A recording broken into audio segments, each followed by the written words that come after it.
Дагы бир жолу саламатсызбы? Саламатчылык. Белгилүү бир себептер менен чыгып кеттик эфирден. Комментарийлерди өчүрүп туруп анан баштайлы, агай. Сиз чындыгында өтө кубанычтабыз. Биздин ар бир сунушубузду четке какпай, өзүңүздүн мамлекетиңиз үчүн, мамлекеттин ичинде жашаган биздин ата энелер үчүн, мекениңиз үчүн ар дайым ооба деп сиз өзүңүздүн макулдугуңузду берип келесиз. Сизге терең ыраазычылык билдиребиз. Өзүмдүн атыман жана ошол мен иштеген жердин, ошол мекеменин, мектептин атынан, ошол жетекчиликтин атынан терең ыраазычылык билдиребиз. Биз сабагыбызды баягы убакыт аябай бат өтөт. Анын үстүнө сиздей болгон кишилерди чакырганда аябай кызыктуу теманын үстүндө бат эле убакыт өтүп кетет. Андыктан көп мен сүйлөбөй, сизди сүйлөткөнгө аракет кылалы. Сиз өзүңүздү кыскача тааныштырып кетсеңиз, биздин ата энелер дагы таанып алсын. Буга чейин дагы сиз менен биз эфирге чыкканбыз, бирок андан бери дагы канча киши бизге катталып сизди тааныбашы мүмкүн. Сөз сизде, агай. Саламатсыздарбы, урматтуу бүгүнкү семинардын катышуучулары, урматтуу ата энелер. Мен учурдан пайдаланып Сумай эжекейге терең ыраазычылык билдирип кетем. Анткени ушундай аябай баалуу, ушундай маанилүү темаларды ар дайым уюштуруп, ата энелерге, балдарга көптөгөн мындай жакшы керектүү маалыматтарды берип келесиз да. Бул өтө сонун. Мындай нерселерди биз жана жылына 1-2 жолу эмес, жада калса ар жумада өткөрүп туруш керек болот да. Анан көп өткөрүп турса, канчалык биз көп өткөрсөк, ошончолук биздин ата энелерге баягы мотивация болот, ата энелерге шык болот деген ойдомун. Ошон үчүн сизге ушундай жакшы баалуу семинарларды уюштуруп келгениңизге чоң рахмат. Буюрса мындан кийин дагы көп уюштуруп, көптөгөн ата ошо жаштарга жүрө бериңиз. Мен дагы Кудай буюрса өзүбүздөн алган тажрыйбабызды, билимибизди биздин ата энелер менен, биздин жаштар менен бөлүшүп, аларга канчалык пайдалуу боло алсак, ошончолук аракет кылабыз. Мен кыскача өзүмдү тааныштырып кетейин. Мен Алмаз Арапов, Эдвенс академиясынын негиздөөчүсү, жетекчиси. Мен өзүм 1 жылдан бери ошол ар кандай окуп, жашап, иштеп келем. Мен биринчи билимимди ошол Турцияда Гази университет юридикалык факультетинде окуп бүтүргөнмүн. Андан кийин Японияда 4 жыл бизнес тармагында иштеп жүрдүм. Анан 4 жыл Америкада окуп, билим алып, бул жакта жашадым. Акыркы 6 жылда Германияда магистратурамды бүтүрүп, ал жакта дагы компанияларда иштеп, азыркы учурда кайрадан ошол жумушка байланыштуу Америкага көчүп келдик. 2 баланын ата энесимин, атасымын. Эң улуу балам азыр 7 жашта мектепке барып атат бул жакта. Экинчи балам 3 жашында, анын дагы азыр садикке даярданып атат. Бул жакка кайрадан келгенибиздин да бир себеби ошол баланын келечегин ойлоп, баланын сапаттуу билимин алыш үчүн баардык нерсеге даяр болуп, өзүмдүн кызыкчылыгымды дагы бир четке коюп, ошондуктан бул жака келдик десем жаңылышпайбыз да. Сонун, эң сонун, агай. Бул биздин ата энелер үчүн дагы бир үлгү катары болушу керек. Негизи сиз айтпадыңызбы, балам 7 жаштан мектепке барды деп. Анан агай ошол жакта канчалык маани беришет экен баланын курагына? Мисалы үчүн 7 жаштан балдарды мектепке алып, же 5,5-6 жаштан деле мектепке алган учурлар болобу? Эмнелерге көңүл бурушат экен? Анан сиз балаңызды биринчи жолу жетелеп мектепке алып бардыңыз да, алып баргандан кийин кап мен муну дагы да эртерээк үйрөнсөм болчу да экен деген бир эрте жашта кам көрүү деген теманы ортодо кеңешип койбодукпу? Дагы да эмнелерди билсем болмок экен дедиңиз? Албетте, баягы биз сиз менен кеңешип, теманы тандаганыбызда дагы ушул теманы басым жасабадык беле, эмне үчүн балага эрте жаштан кам көрүү керек деген себеп дегенде, мен өзүмдүн тажрыйбамдан жанагы дагы деле көп нерседен эрте башташ керегин байкап атам да. Себеби бизде мен ошо Кыргызстанда акыркы 3-4 жылдан бери билим берүү тармагында иш алып барабыз. Ошол региондорго барабыз, ата энелер менен, балдар менен иштешебиз да. Бизде мындай эми жаш балдарды айтпай эле коелу, мына 10-11 класстын мындай 17 деле каяка барып эмне окушун билишпейт да. Бул өтө кеч калгандык. Ата энелер дагы ошол убакта ойгонуп атат да, эми баланы каяка окутабыз, эмне кылабыз дегендечи. Көрсө балага даже жанагы биринчи класстан эмес, бала эненин курсагында болгондон баштап кам көрө башташ керек экен да.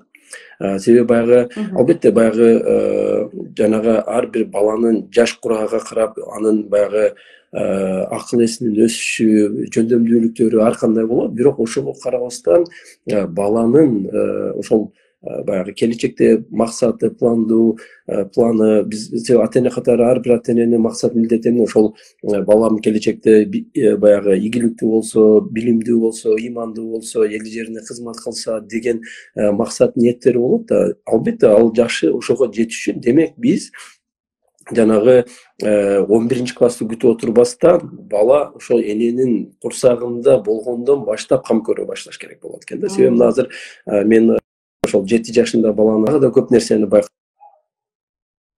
да, ушундай да мынча жашында муну байкасам болмок экен, мынча жашында муну кылсак болмок экен деп көп нерсени байкап атам да. Албетте бул жакта баягы азыркы учурда 1 класска кеткен да. Бул жөндөн жөн эле баягы 7 жашынан алалы же 6 жашынан алалы деп айтышпайт балдарды. Ар бир баланы булар билими жактан изилдеп көргөн. Баланын түйүлдүктөн баштап ошол белгилүү бир жашка келгенге чейин ар бир жашта баланы билими жактан изилдеп көрүшкөн. Мисалы 1 жаштагы баланын акыл эси кандай болот, эмнелүүлүктөрү кандай, ошого карап бүт изилдеп чыккан дагы балага эң ыңгайлуу мектепке башып чыгышкандагы ошол жаштан баштайт экен да. Бул жөндөн жөн эле баягы 7 жаштан алалы дешпейт экен. Анан алып атканда дагы бала мектепке келгенде буларда аябай даярдык менен келет экен. Алардан прескул деп коет. Мектепке чейинки дагы даярдык курстары бар да. 6 жашынан баштап, 5 жашынан баштап 1-2 жыл мектепке даярдык болот. Бизде сразу эле мектепке барат 6 жаш, 7 жашында, анан сразу эле тамгаларды үйрөтө баштайт. Балага бул кыйын боло баштайт. Булар баштан ошол баягы прикей деп коет. Ошол баланы даярдык чейинки даярдык баягы ошол тамгаларды бала менен ал жакта баа коюшпайт экен. Баа коюшпайт, бирок ошонун негизинде балага эме кыла баштайт да, баягы даярдык көрө баштайт 1 класска. Вот. Анан айта турган нерсем деген эрте жаштан дегенибиз бул ошол бала эненин ошол курсагында болгондон баштаган дагы оң болот экен. Себеби мисалы биз баягы пландоо деген нерсе жок да биздин кыргыздарда. Мисалы үчүн баланы пландоо, анын келечегин пландоо деген нерселер бул өтө маанилүү нерселер. Мисалы баланы дагы 10 жыл эненин курсагында болгондон баштап эле пландаш керек экен. Себеби мисалы кандай кылабыз, баягы эмне үчүн эрте жаштан кам көрүш керек? Себеп дегенде бул баягы үй баштардан мурда дагы жакшы ойлонуп план кылабыз. Жасаган болсок кандай үй салабыз, анын ичинде эмнелер болуш керек, үй кандай болуш керек, удобствосу кандай болуш керек, ошонун биз ошол нерселерди эске алып, анан бир планировка кылып, анан ошол пландын негизинде кетебиз да. Ошол сыңарында эле баланын да, анан баланын пландап атканда дагы жанагы үйдү дагы баштаганда биринтен баштайбыз да, фундамент бекем болуш керек болот. Ошол фундамент бекем болуш үчүн биз дагы ошо баланы эрте жаштан баягы фундаментиге жакшы жерде жакшы тарбия, жакшы мектепке окутуу, балага жакшы туура багыт берүү, ушунун баардыгын мындайча айтканда баягы фундамент болуп эсептелинет да. Ошону биз канчалык эрте жашта жакшы отургузсак, анда баланын келечектеги ийгиликтүү болушу дагы ошого байланыштуу. Ошондуктан мен биздин ата энелерге айтарым, баягы азыр да кеч эмес. Албетте азыр бул жерде биздин отурган ата энелер бирөөнүн баласы 5 класс ар кандай. Бирок ойлобош калдым окшойт деп. Жок, кеч калган жокпуз дагы деле. Жана түрктөрдө жакшы сөз бар эмеспи? Zararın neresinden dönersen kardır dedi. Ошол зыяндуу нерсенин канчалык эрте арылсаң ошончолук пайдалуу дегендей биз азыр дагы кечемиз. Бирөөнүн баласы 3-класс, бирөөнүн 4-класс, 5-класс, 6-класс. Бирок азыр бүгүнтөн баштап баланын мындан кийинки келечегин азыртан ойлонушубуз керек болуп атат да. Вот. Анан мисалы жана көпчүлүгү айтышы мүмкүн, биз кантип эме кылабыз, бала эненин курсагында болсо ага кантип камып көрөбүз, кантип ага бир эме кылабыз. Мисалы бала кадимкидей сезет. Ошол жаңы ошо эненин курсагында пайда болгон балага мисалы китеп окуп берсе болот. Ал кадимкидей угат ата энени. Түйүлдүктө. Аны менен кадимкидей мээрим бериш керек. Бул өтө баягы бул илимий жактан изилденген нерселер. Бала ошону сезет, ошого карап реакция берет. Баланын келечектеги баягы ой жүгүртүүсү дагы мына ошол жаштан баштап калыптана баштайт да. Анан ошол эле учурда мисалы үчүн классикалык музыкаларды көп угузуш керек. Ошол эле учурда жанагы жакшы болсун десек, ага Кур'андагы сүрөлөрдү угузсак болот. Булар баардыгы балага аябай таасир берет. Ошол эле учурда ата-эне дагы балага физический жактан даярдык көрүш керек. Ата-эне ден соолугу жакшы болуш керек, тамак ашыга жакшы караш керек, өзү физический жактан даярданыш керек. Мисалы, биздин ошо биринчи балабыз Германияда төрөлдү. Биз бала курсакта болгондо эле ошол регистрацияга турасың да врачка. Ошондон баштап эле сразу направление берип, уже силер курстар бар болчу. Ошого жазылып барып, ал жакта кадимки ата-эне курстарга катышат элек. Спорт курстары, балдар менен сүйлөшүү, ал жакта бүт түшүндүрүп берчү эле да. Мына ошол нерселер өтө маанилүү нерселер экен. Көрсө балага ошол түйүлдүктөн баштап кам көрө башташ керек болот. Менимче эң баягы кантип кам көрүш керек деген нерсеге мына ушул нерселерди айта кетер элем да. Анан эненин ден соолугу канчалык күчтүү болсо, жакшы болсо, жеген тамак азык канча күчтүү болсо, эненин өзүнү өнүктүргөнү, физикалык жактан канча өзүгө кам көрсө, ошончолук бала дагы ден соолукта жакшы болот, анын ой жүгүртүүсү жакшы болот. Ошол нерселерди биз баардыгына эрте жаштан ойлонушубуз керек болот. Анан биз албетте жана башында айтып кеттик, баланы ийгилик ар бир ата-эненин жашоодогу максаты эле ошо бала төрөлгөндөн кийин балам деп калат экенбиз да. Анан баланын келечекте ийгиликтүү болуш үчүн биз эрте жаштан анын келечекте планын курушубуз керек. Планды кандай этебиз? Биздин максатыбыз эмне? Балдарыбыздын келечекте ийгиликтүү болуп, баягы билимдүү, илимдүү, имандуу, мамлекетиге кызмат кылган, же болбосо белгилүү бир адам болушун каалайбыз. Бул мыйзам ченемдүү нерсе. Албетте, эгерде биз ошондой нерсени кааласак, демек биз ошол нерсеге карап бир чоң максат коюш керек. Жашоодогу эң адам баласындагы эң негизги нерсе бул ошол максат да. Максатсыз жашоо болбойт. Максатсыз эч ким ийгиликтүү боло албайт. Себеп дегенде баягы Кудай Тааланын адам баласына берген эң чоң белеги бул акыл. Адамда акыл бар. Акылы болгон адам ойлоно алат. Ойлоно алган адамдын алдыга койгон чоң максаттары болуш керек. Максатты ишке ашырыш үчүн сөзсүз эгерде план болбосо, биз максат дей албайбыз да. Биздин план болбосо аны кыялдануу деп коет. Биздеги Кыргызстандагы ата-энелердин эң чоң баягы көйгөй кыялдануу. Биз кыялданып эле жүрөбүз да. Ой, балам бизнесмен болсо, балам мындай болсо, тигиндей болсо. Эгерде ошол кыялданууну ишке ашырса болот. Аны максатка айландырыш керек. Менин балам ушундай болот. Ага жетиш үчүн эмне кылыш керек? Сөзсүз түрдө максат кылышыбыз керек. План түзүшүбүз керек. Планды узак мөөнөттүү 20 жылда, жок дегенде 18, ошол 18 жашка чейинки планды түзүп, жада калса 20-30 жылдык план түзсө болот баланычы. Мисалы, жана айта кеттик, балам ийгиликтүү болсун, ушундай болсун деп. Демек, биз ошондой балабыздын ийгиликтүү болгонда максаттын негизинде кетиш керек. Анан албетте баягы бул ийгиликке бараткан жол оңой эмес. Бул ар кандай кыйынчылыктар болот, буга даярдык көрүш керек дегендечи. Мисалы, кандай даярдык көрөбүз? Эң биринчиден максатты белгилегенден кийин сөзсүз түрдө биз план түзөлү. Ар бир баланын жашыга карап туруп келечектеги жылдык планды түзүп чыксак болот. Анан баланын ийгиликтүү болуусунда ошол бир Outliers деген бир китеп бар, Малкольмдун. Бул дүйнөдө эң көп сатылган, эң көп окулган китептердин бирөөсү. Ошол балдардын келечекте ийгилик дагы эң негизги бул далилденген нерсе. Эң негизги эки нерсе эмне экен? Булар биринчиден биринчиси ошол дегенде ар бир балада мындай Кудай Тааланын берген өзүнчө бир жөндөмдүүлүгү болот. Ошол жөндөмдүүлүгү кызыгуусуга карап балага шарт түзүп бериш керек. Мындайча айтканда, англисче айтканда opportunity деп коет, мүмкүнчүлүк түзүп бериш керек балага. Экинчиден, ошол мүмкүнчүлүктүн негизинде бала көбүрөөк практика кылыш керек. Ошо кайсы гана нерсе болбосун. Мисалы, ошол эле Билл Гейтсти алып карап көрөлү. Бул жерде ошол китепте бүт ийгиликтүү адамдардын ошол мурдагы кичинекейинен баштап ийгиликке жеткендеги сырларын изилдеп чыкканда эки принципке келип такалган. Ошо биринчиси балага мүмкүнчүлүк түзүп берүү, экинчиден ошол түзүлгөн мүмкүнчүлүктүн негизинде бала көбүрөөк практика кылыш керек. Ошонун үстүндө көбүрөөк иштеш керек. Мисалы, ошо Билл Гейтсти айтат. Ал кантип ошол Билл Гейтс болду? Аны ата-энеси мисалы ошол акчасыга карабастан ошол Сиэтл шаарындагы атайын частный мектепке алып барат. Частный мектепке алып барып, ошол жакта окутат. Анан ошол убакта бир гана ошол мектепте ошол Вашингтон штаты боюнча бир гана ошол мектепте жанагы жаңы чыккан компьютер болот. Ал дагы чоң эме болот да. Анан баланын математикасы да күчтүү болот да, математикага кызыгат. Анан ошонун негизинде эмне болот?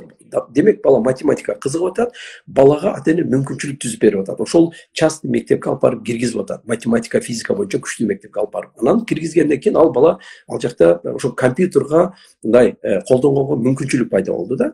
Анан ошол жерде ошол Билл Гейтс, Ален Паул деген өзүнүн ошол Microsoft курган партнеру менен ошол жакта таанышып, экөө ошол жактан компьютерди көп колдонуп жүрүп, баягы көп колдонот, баягы сабактан сырткары да колдонуп жүрүп, мындайча айтканда көбүрөөк практика кыла баштайт да ошонун үстүнө. Мына ошентип ал ийгиликке жеткен эмесин айтат. Ошол эле учурда жана дүйнөгө белгилүү Beatles деген группа бар, Англиядан чыккан, музыкалык бул аябай рекорддорду курган. Ошолорду дагы айтат да. Мисалы, жөнөкөй эле мектептин эменен Гамбургда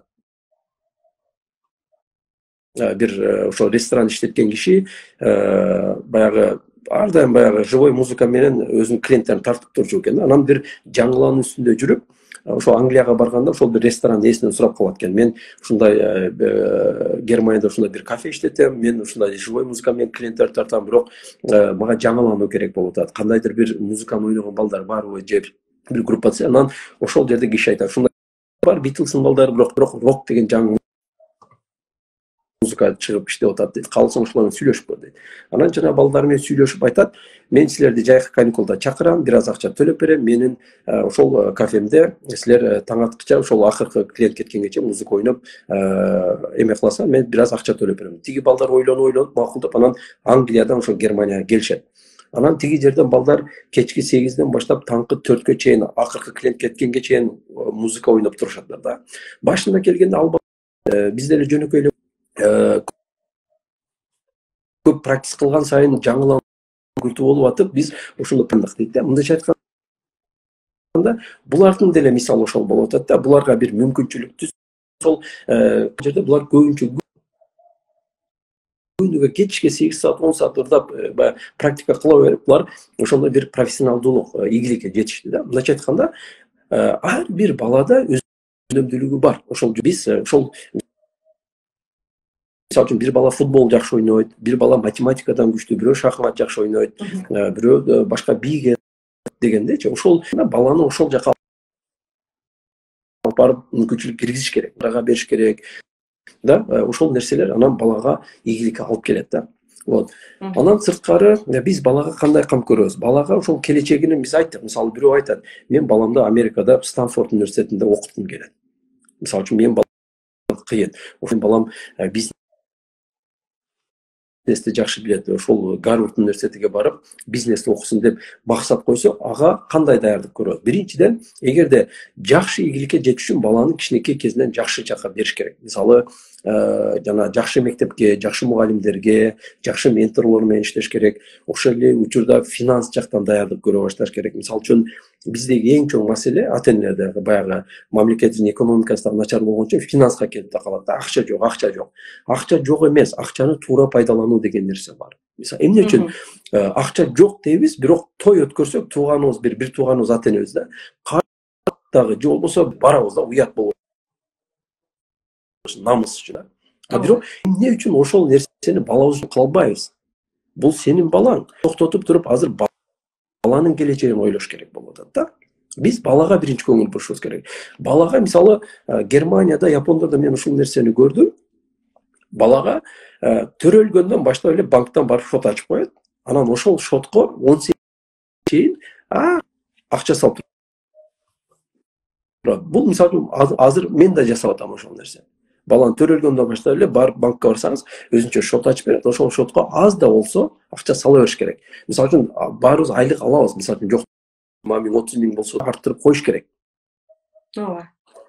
Мисалы үчүн ошол бир тойго барбай койсоңуз, же болбосо бир кафеге барып тамак жебей койсоңуз, же бир керексиз нерсени албай коюп туруп ошол акчаны баланын шотуна салып койсоңуз, ар айда ал көбөйө берет. Мына 18ге чыкканда баланын шотунда белгилүү бир сумма болот. Бул Япондордо, немистерде ар бир ата энеде ошондой нерсе бар. Баягы эрте жаштан баягы акча бириктире баштаган үчүн 18ге келген балада жетиштүү акча болуп калат. Биз дагы ошол жактан балага бир мындай финанс жактан дагы бир кам. Экинчиден, мисалы балдарды шыктандыруудан мурда мен бир чын окуяны айтып берейин. Мен ошо 2018-жылы ата энемди ошол Хьюстон шаарына, Американын шаарына алып барып, кыш каникул болчу. Бул Америкадагы эң алдыңкы 14-чү университет. Аябай белгилүү кампус, өтө чоң, кооз. Анан бул ошол дүйнөгө белгилүү НАСАнын астронавтторун даярдаган бир университет да. Укмуш эме. Анан как раз декабрдын канчалары так эсимде жок. Ата энемди алып бардым. Ошол бүт шарттарын көрсөтүп, университетти көрсөтүп жүрөм. Бирок кышкы каникул болгон үчүн студенттер эч ким жок университетте. Эч бир адам көрбөйсүң. Биз ата энем үчөөбүз жүрсөк, бирок бир группаны көрүп калдым. Бир 3-4 класстын балдары 4 мугалим, бир 10 бала да алыстан бизден противке келаткан экен. Анан аябай таң калдым. Анан угуп турсам, мугалими эмне деп атат жана балдарга? Силер дейт аябай акылдуу балдарсыңар, силер кыйынсыңар. Бул деген Американын эң алдыңкы университеттеринин бирөөсү дейт. Силер келечекте ушул жерде келип билим алып дейт. Силер келечекте Американы башкарасыңар, силер дүйнөнү башкарышыңар керек, силер мындайсыңар деп балдарга сонун нерселерди айтып келатат да. Анан уккан кулагыма ишенбей жакындап келди. Анан жакындап келгенде байкасам, булар ким экенин билесизби? Еврейлер экен, жана баштарында кичинекей допуларды кийип алган да. Анан баягы дүйнөнү азыр көпчүлүгүбүз биз билбейбиз, бирок ошо еврейлер башкарат да. Эң ийгиликтүү ошолор да. Биз канчалык жаман көргөн менен. Себеп дегенде мен деле мурда угат элем, еврейлер кичинекейинен баласына ошондой айтат, сен кыйынсың, сен акылдысың, сен мындай деп. Мен ошол нерсеге өз көзүм менен күбө болдум да. Көрсө 3-4 класстын баласыны дүйнөнүн ошо Американын эң алдыңкы университеттерине алып барып көрсөтүп жүрөт. Баланын мээсине коюп атат, сен акылдуусуң, сен кыйынсың, мына сен ушул жака келип окуйсуң, билим алышың керек, анан сен Американын дүйнөнү башкарышың керек деп балага ошол жаштан эме кылып атат. Демек 9-10 жаштагы эле балдарга университет. 9-10 жаштагы, бул 9-10 жаштагы. Бизде кайсы бир ата эне жок дегенде балабызды бир Аутса университетке алып барып көрсөттүк. Мисалы жок дегенде 18 жашында барат. Бизде 18 жашында анан билет да. Мисалы үчүн мен ошол нерсе мага аябай таасир бергендиктен мен былтыркы жылы ошол финансыма карабастан кыйналып акча таап болсо дагы мен ошол азыр алан баламды ошо мектепке берген баламды Стэнфорд университетине алып барып көрсөттүм. Бул дүйнөнүн Американын эң алдыңкы, алып барып көрсөттүм. Мына алан дедим. Бул дүйнөнүн эң алдыңкы ошол 1-2-3 орунда турган университеттин бирөөсү. Дүйнөнүн эң акылдуу, эң кыйын адамдар баары ушул жакта окуйт деп бүт көрсөтүп чыктым. Балага аябай жакты да. Балага кадимкидей мотивация болот. Ага, сен акылдуусуң, көрдүңбү, сен бүт баягы акылдуулар ушул жакта келип окуйт. Сен да ушул жакта окуйсуң десем, кадимкидей балага шык келди да. Ооба, мен келип ушул жакта мен баягы мен ошол робототехниканы окуйм деп ушул жаштан бала. Потому что бала роботтор жасап эме кылганга кызыгат да. Анан жасап атканда дай болуп атат, жашоо ушундай.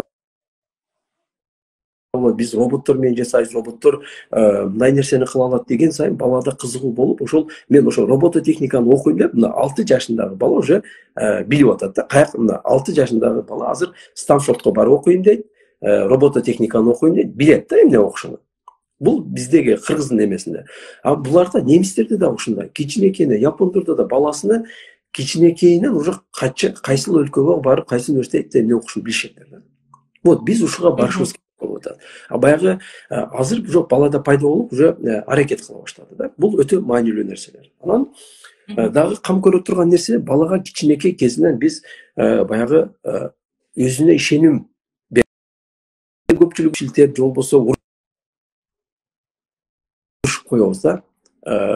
кичинекей балада жок, ал туура эмес нерсе. Балага кичинекейинен өзүгө ишенимди арттырыш үчүн мактап туруш керек. Же болбосо мындай бир мисал бериш керек да. Мисалы, мен Японияда эмнеди көрдүм. Японияда 6 жашындагы же 5 жашында баланы ата энеси колунан ээрчитет дагы, магазинге алып барып туруп, нан кайсыл жерде турат, кайсыл жерден төлөш керек, канча төлөш керек, алып барып көрсөтүп, биринчи күнү өзү алып барып көрсөтүп келет дагы, эртеси күнү колуга ошол акчаны берет, сумканы мойнуна тагат, өзүн жөнөтөт.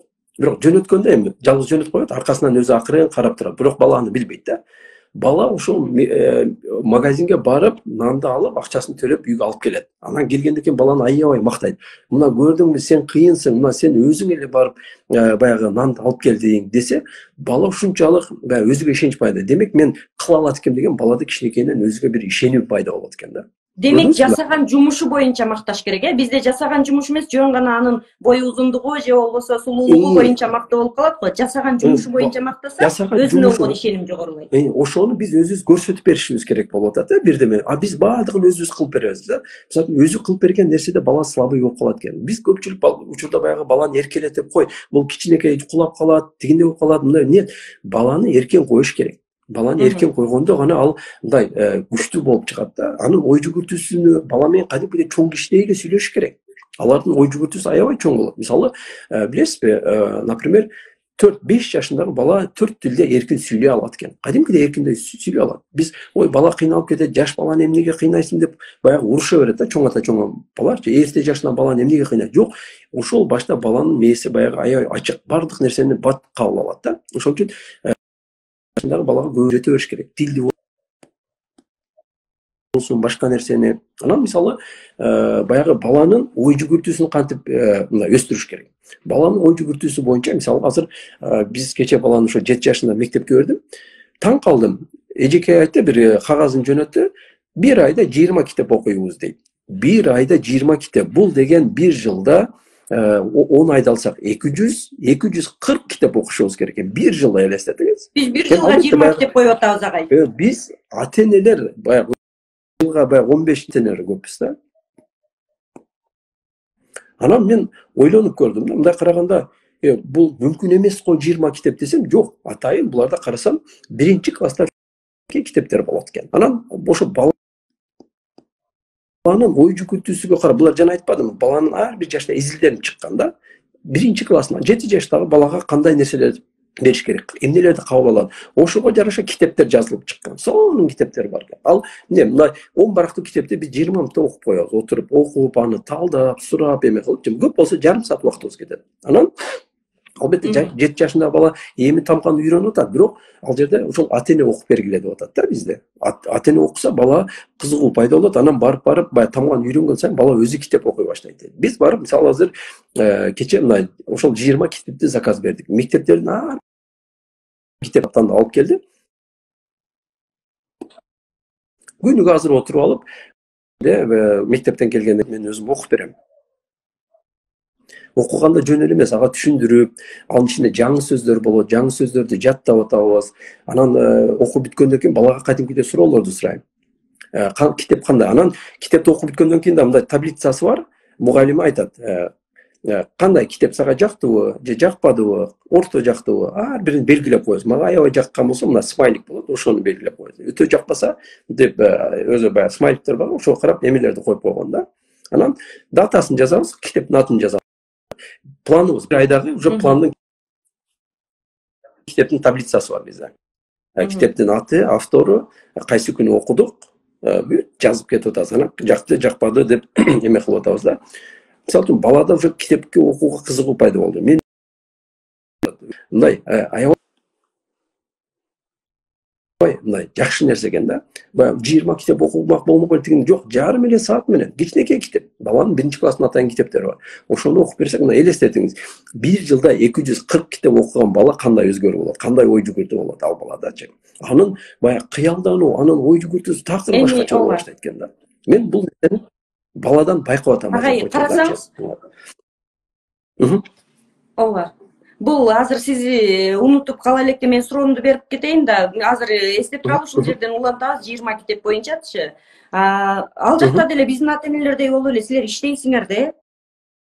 албетте мисалы кээ үчүн бир мен ата энелерге балдар менен көбүрөөк убакыт өткөргүлө, балдарга көңүл бургула дегенде убакыт жок болот да бизде. А силер деле иштейсиңер да биздей болуп эле.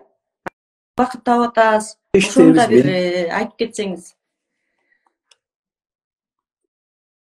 Бул жерден маселе убакытты туура пайдалануу деген суроо бар да. Бул да өзүнчө бир чоң тема, баягы тайм менеджмент деп коет го. Бул ошол убакытты туура пайдалануу билүү деген да.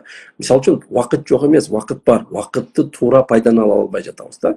Кудай бизге 24 саат убакыт берген. Ошонун 8 саатын уктасак, 3-4 сааты тамакка кетсе деле ары жакта жок дегенде 8 саат убакыт калып атпайбы? Анан балага сөзсүз биз баягы тойду жыйыштырыш керек. Керексиз нерселерди жыйыштырып, биринчи очередке баланын келечеги, баланы коюш керек. А биз тойго карайбыз, кошунага карайбыз, анан калсак кечке ушакташабыз да. Убакытты планлаш керек. Мисалы мен ошо япондорду айтып берейин. Япондордун ар биринде күнүмдүк, жумалык, айлык, жылдык планы бар. Бир блокноту болот. Таңкы 6-дан тургандан баштап түнкү 12ге чейинки программасын бүт жазып алган. Кайсы саатта эмне кылат? Мисалы бир япон досуңуз болсо сурап көрсөңүз, бир жолугуп чай ичпейли, кофе ичпейли десеңиз айтат: "Сумая, мен программамды карап көрөйүнчү, кайсы күнү кайсы саатта убактым бар экен" дейт. А биздин кайсы бир кыргызда ошондой бир программабыз, блокнотубуз бар. Алар бүт баарын жазып алып чөнтөгүндө жүрөт. Мен саат азыр мынчадан муну кылам, тигинче кылам. Бул эмнеге алып кетет? Убакытты туура пайдалануу, бул productivity деп коет. Жемиштүү күн болот. Көп нерсеге жетишет адам убакытты туура пайдаланып. Ошон үчүн баягы пландоо деген ошон үчүн айтам да, сөзсүз түрдө алалы, ар бир ата эне бир блокнот алалы, жазалы, ар бир күнүбүздү жазалы. Күнүмдүк, жумалык, айлык, жылдык. Кааласа бир күн отуруп ошол боюнча өзүнчө бир тема сүйлөшсөк болот. Мунун атайын жылдык план деген бир китепче дагы бар. Ошол боюнча кылса болот. Таңкы 6-дан турабы, канчадан турат, кечинде канчада жатат, ошого чейин баардыгын жазып пландап чыксак болот. Анан ошонун негизинде уже баягы аябай өздөрүгө да убакытты туура пайдаланып, көп нерсеге жетишет. Бул productivity да чоң эме болот да. Ошондуктан бул нерсеге басым жасаш керек. Анан мисалы балдарга биз ата энелер айтып коебуз да. Ой, тапшырмаңды кыл, муну кыл, тигиндей кыл. Айтпа, биз мисал болушубуз керек. Мисал болушубуз керек. Мисалы өткөндө былтыркы жылы бир ата эне келди. 5 балам бар дейт. Ал сиз айткандай жумуштабыз дейт. Атасы жумушта, апасы үйдө дейт. Анан кечинде келгенден кийин чарчап келебиз дейт. Тамак жегенден кийин атасы дейт, мен телевизор көрөм дейт. Апасы телефон чукулап, анан балдарга тапшырмалар кыгыла дейт да. Бул туура эмес нерсе. Ата телевизорду өчүрүш керек, апа телефонду өчүрүш керек. Чогуу семейни отуруп алып, жок дегенде жарым саат, 1 саат отуруп алып китеп окуш керек. Баланын тапшырмасын чогуу аткарыш керек. Бала ата эне балага мисал болуш керек. Бала ата эненин айтканын эмес, кылганын кылат да. Ошон үчүн биз өзүбүздөн башташ керек. Ата энелерди окутуш керек болот. Ата энелерди тарбиялаш керек болуп атат да. Эми тарбиялаш керек дегенде баягы ата энелерге кантип балага үлгү болуш керек, ошону үйрөтүшүбүз керек болуп атат да. Маселе бардыгы ушул ата энеде болуп атат. Ошондуктан биз ушул нерселерге дагы көбүрөөк көңүл бурушубуз керек болот. Анан балага сабагыңды кыл, тигиндей кыл айтып койгон менен ал таасирдүү болбойт. Керек болсо ошол убакта атасы да өзү бир китепти алса, апасы бир китепти алса, балдар автоматически өздөрү алып окуй баштайт. Мисалы биз ушуну азыр кылганга аракет кылабыз. Сөзсүз түрдө кечинде 6-7де тамак жесек, 8де отуруп алып, семейный, кичинекей бала дагы, келинчегим да баары китеп бирдеме менен алып, телефондорду, компьютер баарын жабабыз. Жатырып, баланын тапшырмалары, китебин окуйбуз. А бизди көргөн тиги кичинекей дагы чуркап келет. Китеп окуп атса, кичинекей 3 жашында балам бар, ал да чуркап келип окуп отурат да. Демек көрдүңүзбү? Баарыбыз кылсак, бул мисал болот. Ал дагы телефонду ыргытат, ал дагы iPad таштап келип чуркап келип отурат да бизге. Анан азыркы учурда ошол биз телефондон арылыш керек болуп атат да. Көпчүлүк учурдагы эң чоң маселе балдар ошол эменин ичиге кирип кетип атат. Уже бул мындайча айтканда балдардын аң сезимини биз мындай бир рамканын ичиге салып коюп атабыз да. Карасаңыз, бешиктеги балага чейин телефондо отурушат азыр. Анан ата эне дагы ошого өзүбүз түрткү беребиз да. Мисалы үчүн, кой, ыйзабай турсун, мен баягы сериал көрүп алайын, телефон чукулап алайын же тамак жасап алайын деп туруп, балага телефонду берип коебуз, бала отура берет да. Бала каяка кирип атат, эмне кирип атат, ал баягы YouTube'дун ичи мусор, кандай гана жаман нерселер бар да. Албетте биз баягы эми бул телефондон, бул технологиядан жогу жашайбыз, бирок чектөө киргизсе болот бул нерсеге. Мисалы, Америкада азыр ошол мен балама ошо iPad беришти. Бирок iPad'ка өзүнүн программалары бар. Китеп окуу боюнча программа, математика боюнча, башка боюнча бүт программаларды киргизип койгон. Башка эч жака кире албайбыз. Демек кылса болот экен. Чектөөнү киргизип койсо болот. Балага пайдалуу нерселер киргизип койсок, ошону аткарса анда бул технологиянын пайдасы да көп. Аны туура пайдалана билиш керек да. А биз мультик көргөн беребиз, башка бала мультик көрүп атат, башка нерсени көрүп, ага да контроль жок да. Демек каалоолорубузду аныктап алышыбыз керек экен. Биз эмнени каалап атабыз, балдардан эмнени күтүп атабыз, ал үчүн биз эмне кылышыбыз керек? Ооба, эң туура нерсе ушул нерсени биз ошого түрткү болуп атабыз. Эгерде баягы технологияны туура пайдалансак, ал дагы мындай биз пайдалуу нерсе да, мындайча айткандачы. Анан дагы эмнени айта кетебиз? Балага баягы анан окутуу, билим берүү дегенде эле баягы эмени ойлобош керек. Бала барып эле ушул химия окуш керек, биология окуш керек деген эмелерди баягы мына азыр көрүп атасыздар да. Ушунчалык интернеттин пайда болушу менен, технологиянын пайда болушу менен ушунчалык бат өзгөрүү болуп атат. Биз ошол дүйнөдөгү өзгөрүүлөргө туруштук бере албай атабыз. Өзгөчө Кыргызстан артта калган өлкөлөр, биз ошол өзгөрүүлөргө, өнүгүүлөргө мындай биз туруштук бере албай атабыз да. Себеби дүйнөдөгү тенденцияны биз мындай кабыл ала албай атабыз. Окуу дегенде эле, билим алуу дегенде эле биз баягы эмнени ойлойбуз? Мектепке барат, анан баягы эле жазганды үйрөнөт, окуганды үйрөнөт, химия, биология. Жок. Окуу деген эмне? Бул окуу деген, билим алуу деген нерсе балага керектүү нерселерге көбүрөөк басым жасаш керек болот. Себеби дүйнө ошого барат. Көрөлү. Мектепте окуган, ошол 11 жылдык окуган нерселердин көпчүлүгү колдонбой келет. Азыр мектеп программалары дагы бир аз мындай скучно болуп баратат да. Балдар мектепке баргысы келбейт дегенде баягы мисалы Америкада же болбосо өнүккөн өлкөлөрдө мектеп программалары сабактар аябай азайтылган. Мына бүгүн азыр ошол 1-класстын программасын карадым мен. Эмнелер бар экен? Балага критикалык ой жүгүртүүнү аябай басым жасайт экен. Балага ошо команда менен иштегенди, балага проект жасаганды, балага өзүнүн ой пикирин эркин айткандарды, ошол эле учурда креативдүү болгонду, ушул скиллстердин үстүгө басым жасап атат да. Мен аябай таң калдым. Баягы бизге curriculum деп коет, ошол окуу программаларын жөнөтөт мугалимдерчи, карап көрсөт сонун сабактар бар. Балага келечекте уже баягы жашоодо мындай туш келе турган ошол проблемаларды чече турган бир коллектив менен кантип иштеш керек, кантип креативный болуш керек, ошол нерселер программага азыр 1-класстан киргизиптир. Элестетиңиз? Вот, демек биз дагы баягы мамлекет катары өзгөртүш жанагы адамдык калыптанууга жана ошондой эле баягы маркеттин, баягы дүйнөдөгү талаптын негизинде даярдай башташ керек болуп атат да. Булар эмнелер? Мисалы, жанагы эле көбүрөөк китеп окутуу, баланын ой жүгүртүүсүнү өстүрүү, баягы интеллектуалдык баягы кантебиз ошол көбүрөөк окуу менен, ошол эле учурда баягы физический жактан да бала күчтүү болуш керек болуп атат. Потому что азыр стресс көп, нерв көп, ошондуктан спортко бериш керек сөзсүз түрдө.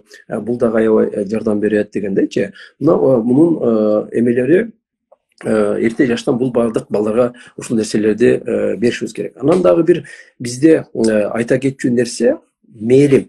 Биздин өзгөчө балдарга көпчүлүк учурда мээрим жетишпейт экен да. Мына Кыргызстандын көпчүлүгү, мисалы 1 миллион, 2 миллионго жакын ата-энелер азыр балдарына чоң аталар таштап коюп, Россияда иштеп жүрүшөт да. Эми албетте баягы азыр турмуш ошого алып барып атат, бирок турмуш ошого алып баратат деп эле биз аны шылпылай бербешибиз керек да. Мисалы үчүн Россияга кеткен ата-энени сурасаң деле, ой, мен биякта жыргап жүрөт дейсиң. Албетте жыргап жүргөн жок, ал баласы үчүн деле жүрөт. Бирок ошол эле учурда ушул нерсени да унутпаш керек болуп атат. Балага мээрим керек. Бардык нерседен дагы балага мээрим жетишпейт. Мисалы үчүн сен канчалык алыста жүрүп миллиондогон долларлар жөнөтүп баланы окуткан менен ата-эненин мээрими болбосо, ал бала күйүмдүү болуп өспөй калып атат. Биздеги эң чоң маселелердин бирөөсү дагы ошол мээрим болуп атат да. Мүмкүн болушунча мен ата-энелерге айтат элем, ошол балдарды таштап кетпестен, балдарды баягы ар бир ата-эне баланын жанында болсо, ар бир бала ата-энеси менен болгондо гана бактылуу болот да. Анан балага көбүрөөк мээрим бериш керек, баланы көбүрөөк эркелетиш керек. Биз мындай көбүрөөк урушуп коебуз да. Бирде мен билбей калса, туура эмес кылып койсо, ушуну дагы билбейсиңби, анан тигинде мындай деп. Ошол нерселерге аябай мындай баа беришибиз керек болуп атат да. Ата-энелерге баягы кадимкидей бала куса болуп ооруйт, сагынат. Муну биз азыр Кыргызстандын эң чоң көйгөйлөрүнүн бирөөсү ушул да. Ошондуктан мен биздин ата-энелерге айта кетер элем, аракет кылып ушул Кыргызстанда эле баланын жанында, балан каякта болсо да баланын өзүнүн жанына алыш керек болуп атат. Мээрим берип, ага кичинекейинен ушул бир жанында болуп, мен бала ошол поддержканы сезиш керек ата эненин жанында. Баягы алыстан туруп сөз менен айтып койгон ал башка, жанында болуп ошол нерсени айткан бул башка да.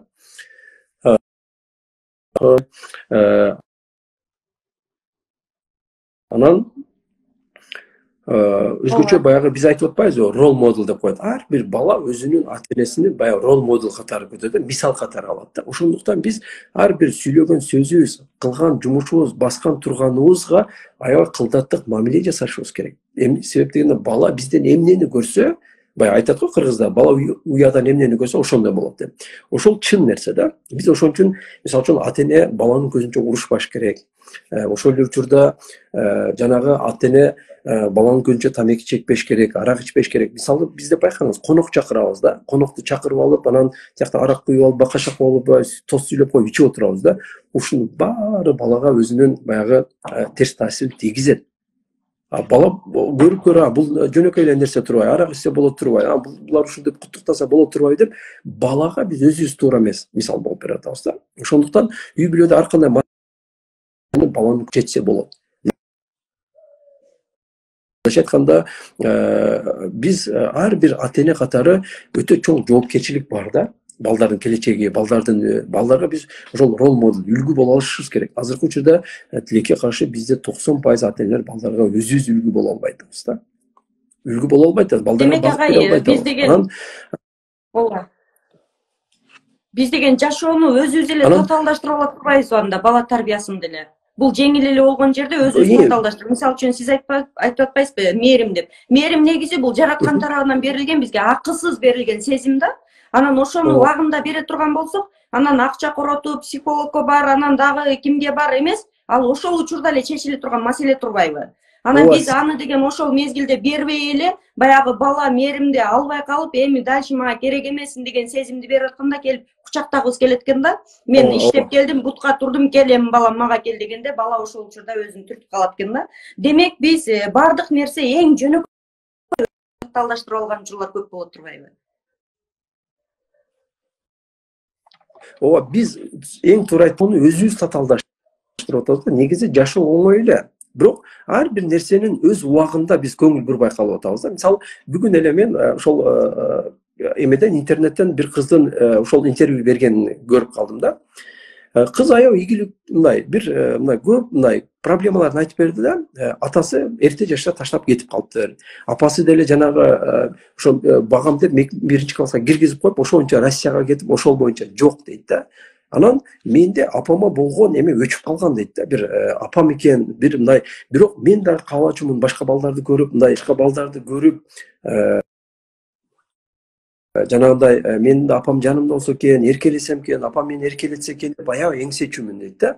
Анан мына кече жакында эле дейт, азыр кыз 20 канчага чыкты, апам келди дейт да. Бирок менде чувство жок апама каршы дейт да. Мына ошол мисал болуп атат да.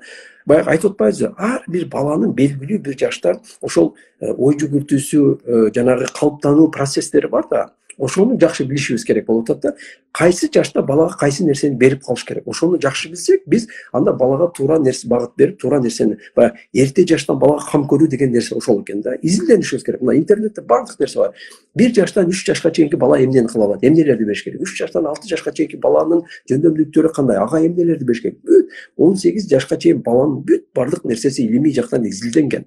Биз ошол нерсени окубайбыз да. Каяктагы болбогон ушакты сериалды көрүп отурабыз. Текке кеткен кайран вакытта алтын вакыт. Ошол вакытты биз азыр телефондо жөн эле бир баягы бирөөнүн ушагына чукулап отурбастан ошону изилдеп көрөлү.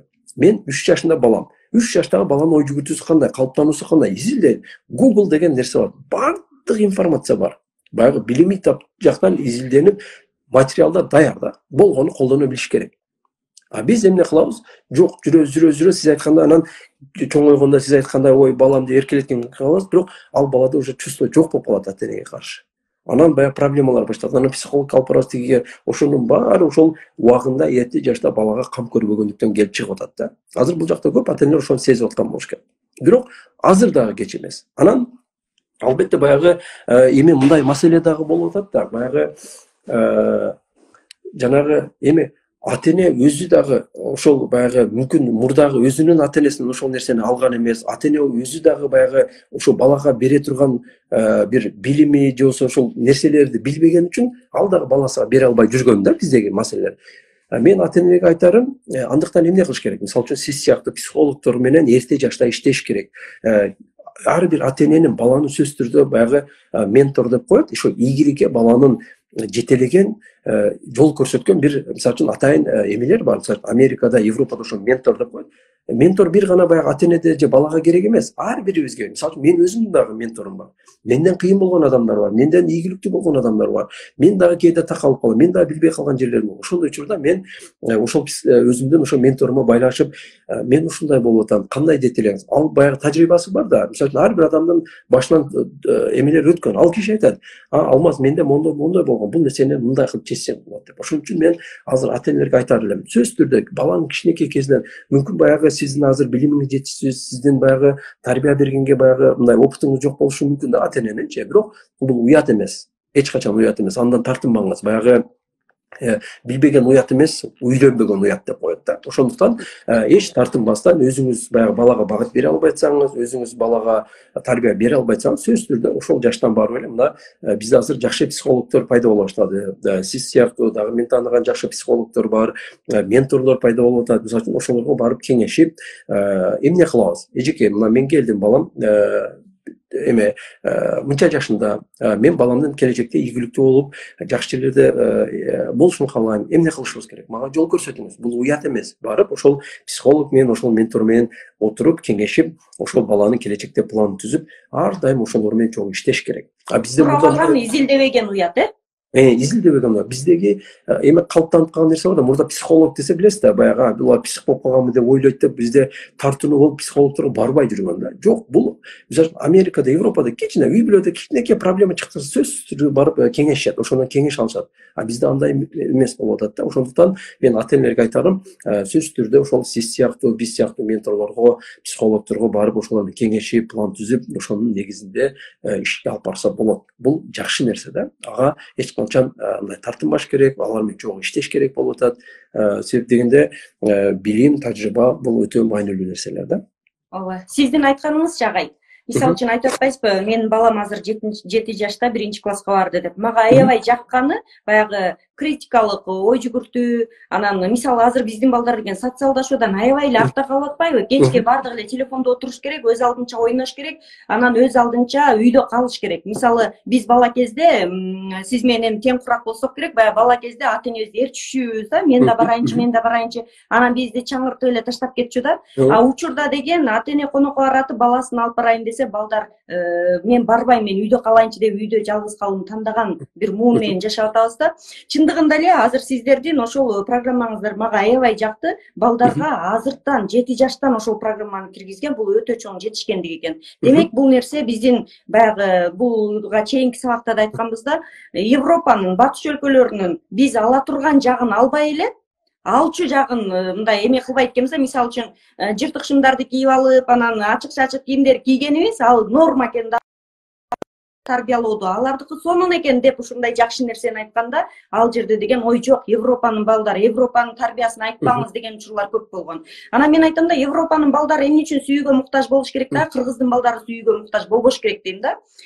Биз алчу нерсени ала турган болсок, батыш өлкөсүнүн дагы тарбиялык бир багытта чоң сабактарды ала алат экенбиз көрсө. Бул нерсе сиз өзүңүз практикада айтып бердиңиз, мага аябай жакты. Эң туура биз мисалы үчүн баягы ошол эле мына азыр өнүккөн өлкөлөр Япония, Кореяны алып карайлы да, алар өзүнүн культурасын аябай сактайт. Мисалы үчүн булар деле бир убакта ошо экинчи дүйнөлүк согуштан кийин жер менен бир болуп калган. Анан булар ошол өнүгүүнүн жолуну ошол эң мыкты балдарына тандап, даярдап, ошол Американын, Европанын эң жакшы окуу жайларына жөнөткөн. Барганда буларга башынан мээсиге куйган. Барганда силер бир гана ошол жактын билимин алгыла, культурасын албаш керек. Биз эч качан башка бир өлкөнүн культурасын албашыбыз керек. Себеби биздин өзүбүздүн кыргыз деген биздин биз бир нациябыз, биздин өзүбүздүн культурабыз, биздин өзүбүздүн үрп адаттарыбыз бар. Биздин балдар бир гана ошол жактын технологиясын алыш керек, алардын билимин алыш керек. Себеп дегенде баягы билим бул бар жокто бир да, баягы ийгиликке алып барган принциптер бир, технология бир, аны биз мындай бул немистики, бул япондуку деп айта албайбыз, аны бөлө албайбыз. Бул билим баягы адам баласын изилдеп чыгып мындай тастыкталган нерсе да. А бирок культура бул ошол нацияга булар ушундай экен деп туруп эле культура жагына алып кетип атабыз дагы, биз мындай туура эмес жакка барып атабыз да. А эмне үчүн ошол эле япондор келет, ошол эле корейстер келет, бирок билимди алып эле үчүн алар, эмне үчүн алар мисалы япондор аябай өздөрүнүн культурасын эмесин аябай сактап, биз деле ошого алардын билимине керектүү пайдасын алыш керек. Баягы албетте кээ бир ата-энелер айтат, ой, американецтердин мындай, япондордун мындай. Хорошо, алардын культурасы ошондой. Биз алардын культурасын албай элебиз, албай эле коелу. Биз алардын ошол жетишкендиктер, ийгиликке алып барган принциптерин алалы, алардын билимин алалы, биз ошолордун технологиясын алалы. Да, бул эмес. Атак эң туура айттыңыз. Азыр сиз айтсаңыз, туптуура айттыңыз да. Мен азыр ойлоп кеттим да, сиз айткандан кийинчи, могу Пакистандан келген биздин туугандар деле эч качан формаларын өзгөрткөн жок. Канча жылдан бери бизде медицина тармагында окуп келатышат да, билим алып келатышат студенттер. Бирок деген бир да кыргызга окшогон жактары жок да, эң кызыгы. Азыр сиз айтсаңыз, мен ойлоп кеттим да, алар демек бизден алган ошол билими гана керек экен да. Алар деген сырткы келбетин өзгөрткөн жок, эч бир кийимдерин өзгөрткөн жок. Дагы деле ошондой узун кийимдер кийип эркектер деле кандай келген болсо ошол боюнча жүрөт да, кыргызга окшошкусу келген жок. А биз деле ошол өзүбүздүн баалуулугубузду сактап туруп, алчу тарбиялык билимдерди ала турган болсок, биз деле эмнеге өнүкпөшүбүз керек дейм да. Албетте, мисалы үчүн булар өтө маанилүү нерсе. Бала өзүнүн тарыхын, өзүнүн эмелерин жакшы билип, культурасын, буну дагы үйдө кыргызча сүйлөгөнгө, кыргыздар кандай болгон, ошону бүт айтып турам, потому что бул нерселерди айтпай турсаң, барып бала американецтерге аралашып кете турган болсо, анда кийин ал баланы контроль кылыш кыйын. Мисалы ушундай учурлар дагы бар. Америкада дагы ушундай ата-энелер дагы бар. Убагында балага көңүл бурбаган үчүн баласы баягы ичип жегип, же болбосо жанагындай бузулуп кеткен балдар дагы бар. Төбө биякта эркиндик аябай дагы мындай культура мындай башкача да. Ошон үчүн үйдө каякта болсок дагы баягы кыргыздын менталитетин, кыргыздын культурасын, тарыхын баланын мээсиге коюп туруш керек. Анын кыргыз болгонун эстетип туруш керек. Кыргыз кандай, анын үрп адаттары кандай, ал кандай алып жүрүш керек, кандай кийиниш керек. Мунун баарына үйдөн биз ата-энеден зависит эткен нерселер да. Мисалы үчүн көпчүлүк учурда кээде айтып калат да, менин уккандарымда, мисалы карасак азиат улутунда көздөрүңөр бир кореец, япондордой үйсүңөр, сүйлөгөнүңөр бирок орусча кийингениңер европалыктарды, биз силер кыргыз деген нацияны билбейт экенбиз дейт да. Вот биз өзүбүздү демек туура көрсөтө албай атабыз да, көпчүлүк учурда. Европага барсаң, Америкага барсаң деле ошондойт да. Же мындай кызыктай бир нациясыңар дейт да. Себеби сүйлөгөнүңөр орусча дейт, түспөлүңөр азиатсыңар дейт, жүргөн кийимдериңер Европа, Америкалыктар дейт, таң калабыз дейт да. Мисалы биз мисалы үчүн ошол эле например да кыргызча сүйлөсөк, ошол кыргыздын сонун баягы мурдагы кийимдерини, улуттук кийимдерди азыркы заманбап кылып чыгарса болот, мисалы үчүн да. Болот. Ошону сонун кылсак, биз баягы адамда кийгенде да өзүндө баягы мисалы үчүн калпакты кийгенде, кыргыз кийимди кийгенде өзүңүздө мындай ичиңизде сезим пайда болот го, баягы мындай патриоттук сезим. Биз ушундайбыз деген өзүңүздүн баягы кыргыздык баягы духуңуз эмес көтөрүлөт. Ошол сыңарындай эле ошол кийимдерди биз азыркы заманбап кылып, современный кылып чыгарсак болот. Турмушка эме кылат. Ошол дагы балага адам кадимкидей эме берет. Анын кыргыз экендигин, кыргыздык эмесини мындай ойготот да. Ошолор тил маселеси, тарых маселеси, мисалы үчүн да буларды. Анан бизде көпчүлүк учурда ошол эмелер жетишпейт экен. Мисалы үчүн Манас деп мактана беребиз, бирок балдарга ошо 1-класстын баласыга окуп бере турган Манастын эң оңой сүрөттөрү менен тартылган бир кичинекей 1-класска түшүндүрүлө турган бир китеби барбы? Жок да. Вот ушундай нерселерди буларда бүт ошонун баарына изилдеп чыгып, баягы билимий жактан ошого карап, ар бир баланын жашыга карап китептерин жазып чыккан, тарыхын жазып чыккан, бүт баарын үйрөтүшөттөр да. Вот патриоттуулук каяктан келип атат? Кайсыл канча жашта, эрте жаштан ушунун баарын баштап атат да. Вот муну биз баягы мамлекеттик деңгээлде ойлонуш керек. Анан ошол эле учурда биз баягы бардык нерсени мамлекеттен күтүп отура бербестен, ар бир ата-эне өзүбүз аракет кыла башташыбыз керек, потому что баардык нерсе мамлекеттен күтпөш керек. Анан өзүбүздү биринчи очередде ата энелер өзүбүздү тарбиялаш керек болуп атат да, балдарга үлгү болушубуз керек болуп атат. Анан сөзсүз түрдө баягы эгерде балабыздын келечекте ийгиликтүү болушун кааласак, анда эрте жаштан башташ керек. Мына мен ушул бир жума мурда мага оштон бир эже жазды. 4 жашындагы баласы бар экен. Алмаз байке, мен балам келечекте мондой болушун каалаймын. Мен азыр бүт акчамды дагы эми көп деле бир 10-15 миң сом эле айлык алам, бирок мен ошо ийгиликтүү болуш үчүн эмне кылышым керек? Баламны мага бир багыт бериңиз. Мен аябай сүйүндүрдү да. Мына биринчи жолу мага бир 4 жашындагы баласы үчүн азырттан кам көрүп ойлонгон бир ата эне чыкты да. Мен аябай сүйүндүм ушуну. 4 жашынан да. Буюрса ошол бул жума ичинде ошол эже менен биз отуруп сүйлөшүп, аларга биз ошол азыртан баштап эмне кылыш керек, каяка окутуш керек, кандай окутуш керек, эмнелерге басым жасаш керек, финанс жактан проблемалар чыкпаш үчүн кандай баягы азыртан даярдык көрүш керек, ошолор боюнча атайын ошол бир күндү белгилеп, буюрса азыр ошону сүйлөшөлү деп атат. Бул мындай. Демек бизде эгерде биз ата энелерге ушундай нерселер көбүрөөк уюштуруп багыт берсек, демек ата энелер ушуга даяр. Болгону бул нерсени бат-бат уюштуруп туруш керек. Анан баягы эмне үчүн баягы ментор менен иштеш керек, эмне үчүн баягы психолог менен иштеш керек дегендин дагы бир себеби, мисалы азыр биздин семинардан азыр ата энелер көпчүлүгү аябай мотивация алып аткан болушу мүмкүн. Бирок бир күн өтөт, эки белгилүү бир убакытка чейин да. Бир жума өткөндөн кийин ал унутулуп калып, кайра эле баягы жашоонун агымыга кирип кетиши мүмкүн да. Психолог менен ал жок дегенде мындай программа түзүп алыш керек. Жок дегенде жумасына бир жолу ошол психолог менен, ментор менен отуруп бир жарым саат сүйлөшүш керек. Бизде анан баягы текшерүү да болуш керек. Жана план түзүп атпайбызбы? Максатты койдук, планды түздүк, анан ошол планды түзгөндөн кийин кыла турган иштерди бир ошол ментор, психолог текшерип турбаса, бул адам барып эч ким текшербесе калып кетет да. Баягы мектептерде эмне үчүн балдарга тапшырма берилет? Ошо тапшырманын берилгенинин себеби дагы эмеден да, баягы эжеке контроль кылат да, кой текшерет барсам деп аткара баштайт да. А эгерде текшерүү болбосо, контроль болбосо, ал ата эне барып дагы таштап коюшу мүмкүн да. Ошон үчүн психолог менен ментор иштешкенде дагы демек биз коучинг системасы менен иштешибиз керек экен, кийин туруп.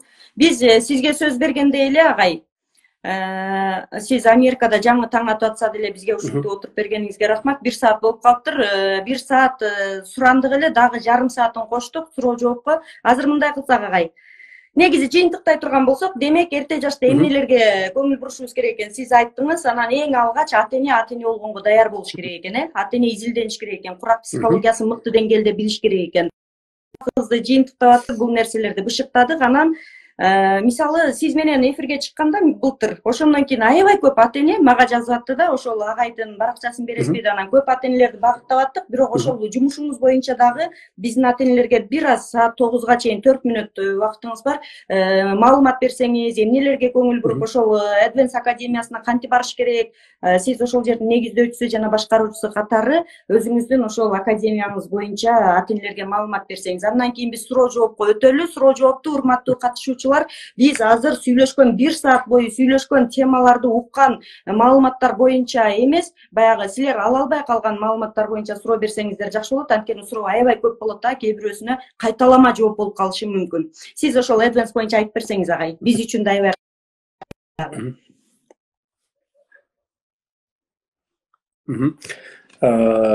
Чоң рахмат. Ошол биз Advance академиясы деп Бишкекте ачканбыз. Кудай буюрса Ошто, Жалал, азыр Нарымдан аябай көп ата эне чыгып атат. Бул жака да ачпайсыңар, Оштон чыгып атат. Кудай буюрса максатыбыз ар бир областтарга, райондорго ачылуу да. Анан биздин эң негизги максатыбыз эмне болгон? Биздин ошол академия негизги максаты ошол биздин жаштарга, биздин ата энелерге туура багыт берип, туура жол көрсөтүп, алардын келечекте ийгиликтүү болуп, ошол өнүккөн өлкөлөрдөн сапаттуу билим алып, билим жактан, илим жактан, ыймандуулук жактан өнүгүп, келечекте Кыргызстанга келип, мамлекет үчүн кызмат кылган, мамлекетти өнүгүп өстүрө турган бир жаштарга мындай бир туура багыт берип жол көрсөтүү. Эмне үчүн бул багытта иш алып барып атабыз? Себеп дегенде биз мен өзүмдөн дагы билем, ошол региондордо балдар менен ата энелер менен иштеп жүрүп дагы байкадым да, биздин миллиондогон жаштарыбыз адашып жүрүшөт да. Эмне үчүн? Себеп дегенде бизде үй бүлөдө ата эне, мектепте мугалимдер, мамлекетте коом балдарга жетиштүү багыт бере албай атабыз да. Ошондуктан биздин балдар көп адашып жүрүшөт. Мисалы үчүн 11 класска келген баланы майда уже бүтүп атканда ата энеси чалат. Биз балабызды окутайлык дедик эле, каяка окутсак болот, эмне кылсак? 11 класс, уже университет башталып атат. Буга чейин каякта жүрдүңөр деген маселе. Анан баягы эптеп эле ОРТге даярданып, ОРТден бир балл алгандан кийин балы кайсыга жетсе Бишкекке келип бир факультетти тандап туруп университетке кирип алып атат, болду ошол менен. Ал бала эртең ошол окуган алып аны бир ойлонгон адам жок да. Негизи Европада, Америкада мисалы үчүн ошол коучтор бар, мектептерде атайын менторлор бар, балдар менен ата энелер менен иштеген. Эрте жаштан ар бир баланын жөндөмдүүлүгүгө карап, баланын кызыгуусуна карап, потому что алар балдар менен кичинекейинен иштеген үчүн баланы билишет да. Анан айтат, сиздин балаңызда мондой жөндөмдүүлүктөр бар. Бул бала буга кызыгат. Баланын да ой пикирин алып туруп, анан сиздин балаңыз, мисалы үчүн Манас университетиге барып, IT тармагында сиздин балаңыз тил жагынан кыйын, ал болсун, тил кыйын, мугалим болсун деген таризде бир багыт берсе, анан ошол боюнча кетсе жакшы болот да. Анан биздикилер азыр көрөбүз.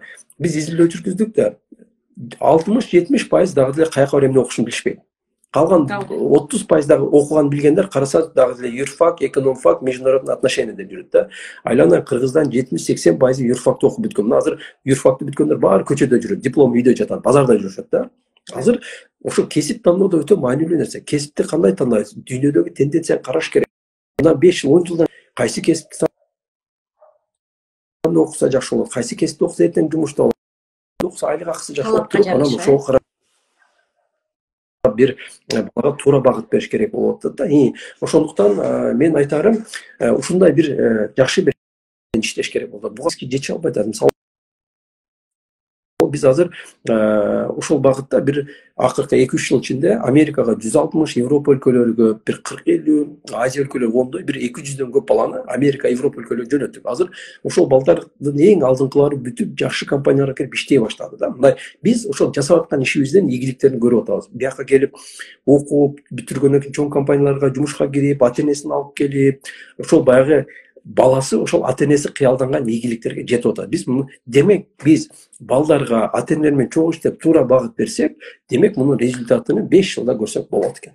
Мындайча айткандачы, ошол 11-класс бүткөндөн кийин. Ошон үчүн ата энелерге айтарым, сөзсүз түрдө баягы бир команда болуп иштешибиз керек болот да. Ата эненин жоопкерчилиги бар, милдети бар, баланын жоопкерчилиги, милдети бар, психолог катары сиздин милдетиңиз, жоопкерчилигиңиз бар, ментор катары менин жоопкерчилигим бар. Биз качан биргеликте иштегенде гана биз бала ийгиликке жеткире алабыз да. Ошон үчүн сөзсүз түрдө ушундай бир команда менен иштеш керек болуп атат. Анан Кудай буйрса ошо биздин көптөн бери ошол бир мен да азыр физик баланын 10 жылдык, 15 жылдык бир программасын түзүп алып, балдар менен ата энелер менен чогуу иштешип, бүт биздин контролубузда болуп, балдарга туура багыт берип, бүт ата энелер менен финанс жактан анын даярдыгын көрүп, билим жагынан, психология жагынан келип, ошол балдарды келечекте мындай бир өзү каалаган ийгиликтүү бир жолуна чийип берсек картасын. Анан ошол картаны контролдоп келсек, бир ийгиликке барып, өзүнүн баягы бир жолго түшүп алгандан кийин биз ошондой бир жакшы бир ушундай максат пландарыбыз бар. Ошол программанын үстүндө иштеп келатабыз. Буюрса ал программаны бүтүп командабыз да даяр болгондо биз ушул нерсени бүт Кыргызстандын бардык регионуна жайылтышыбыз керек. Айыл жерлерге чейин жайылтыш керек болот да бул нерсеничи. Ар бир ата эне ушундай бир сервис алыш керек сөзсүз түрдө. Эгерде чын эле өзү ошондо гана мамлекетте өнүгүү өсүү болот да. Себеп дегенде мамлекеттин өнүгүп өсүш үчүн биз ар мамлекеттен турабыз да. Мына өнүкпөй атат дегенде бирок анда өнүгөнү биз ар бир өзүнөн башташ керек болот.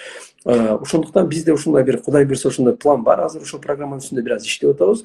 Муну бир качан бүтөбүз билбейм, бирок ошол программаны бүткөндөн кийин биз ошол өзүбүздүн система менен, бүт ата энелер менен, өзүбүздүн команда менен ошондой бир менторлор, психологдор менен бир команда түзүп алып, буйрса ошондой бир программанын негизинде алып барсак, менимче дагы да көптөгөн ата энелерге пайдалуу, көптөгөн биздин кыргыз эли, кыргызстандыктар мындай ийгиликтүү болуп, дагы көптөгөн нерселерге жетип, өнүгүп өсөт элек деген ниетибиз бар. Эгерде ошол азыр деле мисалы үчүн балдарым келечекте чет өлкөдө окутам, эмне кылышым керек дегендер болсо, биздин академияга кайрылса болот.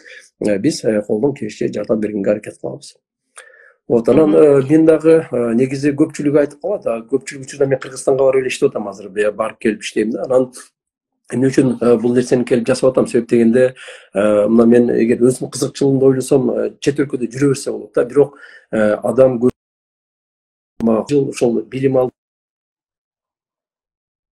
тажрыйба алдым ошол өнүккөн өлкөлөрдөн да. Анан эгерде адам ошол алган билимине, мындай тажрыйбасына кийинки муунга бөлүшүп, пайда келтирбесе, анда ал мүмкүн мен эртең каза болуп калсам, эми Кудай билет кимге канчалык өмүр берет, ал ошол баардык тажрыйбамен кетип калат да. Өзүмдүн билген тажрыйбаларымды бир элге бөлүшсөм, мүмкүн бир ата эне болсо дагы анын баласы бир демек пайдасы тийген болот. Дагы мен ошон үчүн көбүрөөк ушул жака баягы басым жасатканыбыз ошондон болуп атат да. Рахмат Ошол агай. мен айта Негизи турганым. берилген билим дагы. Бир дагы айта турган, биздин баракчабыз бар. Advance Academy деп кирип көрсөңүздөр болот. Андан сырткары суроолор болсо мага кайрылып турсаңыздар болот. Мен Алмазбек Арапов деп өзүмдүн баракчам бар Инстаграмда. Андан сырткары ошол биздин телефон номерлерибиз дагы ошол жакта жазылган. Же болбосо ошол 505-27-07-07 номериге байланса дагы болот. Биз суроолорду эгер кааласаңыз сиздин дагы айта турган нерселериңиз болуп. Рахмат агай. Сиз эми алыскы өлкөлөрдө болгон үчүн кээде бир аз 3 секундага чейинки аралыкта бир аз связь, бирок ошентсе дагы эң ийгиликтүү сабактардан болду деп ойлойм. Жакшы болду, жемиштүү болду. Анан демек биздин алган билимибиз деле бизге аманат экен. Аны бөлүшүп турушубуз керек экен. Буюрса бул сабак көптөгөн ата энелерге бир аз болсо да пайдасы тийди деп ойлойм. Бул бизде акыркы сабак болбосун, дагы биз сиз жиниңизге тийип дагы чыгып турабыз, бизге сабак өтүп бериңиз деп. Эгерде сиздин убактыңыз болсо эч качан жок дебейсиз, аны да жакшы түшүнөбүз. Биз баарына эскерте кете турган болсок, агай Америкадан бизге байланышка чыгып атат. Агай терең ыраазычылык билдиребиз. Азыр сизге сөз бергендей эле бизде 25 мүнөт так ошончо убактыбыз бар. Биз комментарийлерден суроолорду алалы, маанилүүлөрүн алалы. Анткени бул жерде 300дөй киши бар. Баарынын суроосуна жооп бергенге биз жетишпейбиз. Урматтуу катышуучулар, сиздер дагы суроолоруңуздар болсо берсеңиздер болот. Биз агайдан суранып дагы 30 мүнөт убактысын алганга аракет кылдык. Суроолоруңуздарды берсеңиздер болот. Демек, агай сиздин академияңызга ийгилик. Сиз алыста жүрсөңүз дагы кыргыз деп жүрөк согуп, Кыргызстанга салым кошуп жүрөсүз. Ар бир ата энеге айтат элем, балдарыбызды каяка окутпайлы, бирок максатыбыз түз болуш керек экен. Мектеп предметтери боюнча айтыңызчы дейт. Бул кайсы мектеп предметтери? Бул Америкадагы мектеп предметтери. Суроолорду так жазсаңыздар аябай жакшы болот. Бири-бирибиздин убактыбызды урдабаган болот элек ошондо. Сонун эфир болду. Дагы офис качан ачылат дейт.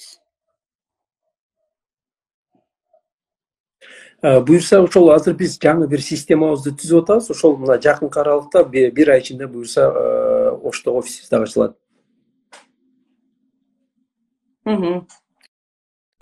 Балам 11 айлык болду. Баламды ар тараптан өнүктүрүү үчүн кандай оюнчуктарды сунуштайсыз дейт. Менин оюмча бул жерде оюнчук өзү жетишсиз болот. Эң алгач ошол жараткан тарабынан берилген мээримди эле үйдөгү ата менен эненин ортосундагы мамиленин ынтымактыгын көргөн бала сөзсүз ар тараптан өнүгөт деп ойлойм да. Анан кийин оюнчуктарга орун келет болуш керек. Агай, сиз да кошумчалап кетсеңиз болот.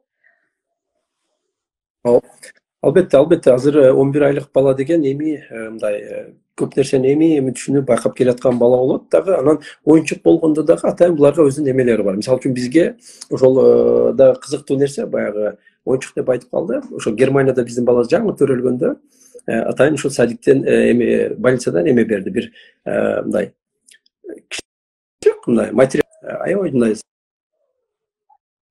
мындай классический музыкага окшогон бир эмесин жибин тартып койсоң, ал ошол музыкасын коет экен, угуп жата берет экен балача. Ошондон ушул сыяктуу эмелерди кылса болот. Анан көбүрөөк, мисалы үчүн, бул эми жаңы төрөлгөн бала болот да, мындайча айтканда, ага көбүрөөк эгерде музыка эме кылып, көбүрөөк китеп окуп берип, жанында отуруп, эмелердичи жакшы нерселер айтып берип, баланы мактап, сен балам кыйынсың, сен келечекте мындай болосуң деп, кадимкидей бала менен сүйлөшө бериш керек. Бала менен сүйлөшө бериш керек. Ошол эле учурда эгер ыйман жагынан дагы мындай балам күчтүү болсун, жакшы болсун десе, атайын жанагы Курандагы жакшы сүрөлөр бар. Ошолорду дагы коюп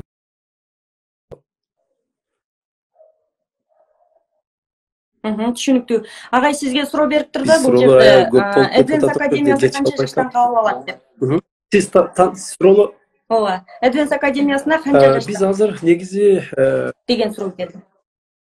негизи биз ошо пандемиядан мурда 6 класстан алат элек, бирок азыр пандемиядан биз ошол көп нерсе токтоп калып, азыр бир гана ошо чет өлкөгө жиберген эме кылып атат, бирок жакында кайрадан дагы ошол калыбыбызга келели деп аракет кылып атабыз. Эгерде эме боло турган болсо, биз 6 класстан кабыл алабыз, бирок көпчүлүк ата энелер кээде түшүнбөй калат экен. Баягы 6 класстан дегенде биздики мектеп же эме эмес, кадимкидей эле бала мектепке бара берет. Биз мектептен сырткары балдар менен ата энелер менен иштешебиз да, аларга багыт беребиз. Курс сыяктуу, Программалар бар, мисалы үчүн китептерди окутуп, проблема чечкенди үйрөтүп, баягы волонтердик эмелер жасаганда атайын өзүбүздүн баягы өзүн өзү өнүктүрүү программасы бар. Ошону менен направление берип ошондо иштейбиз. Анан биздики жанагындай мектепте эмес азыркы учурда. Кээ бирлер мектепте ойлоп атат окшойт. Жумада канча жолу барат агай?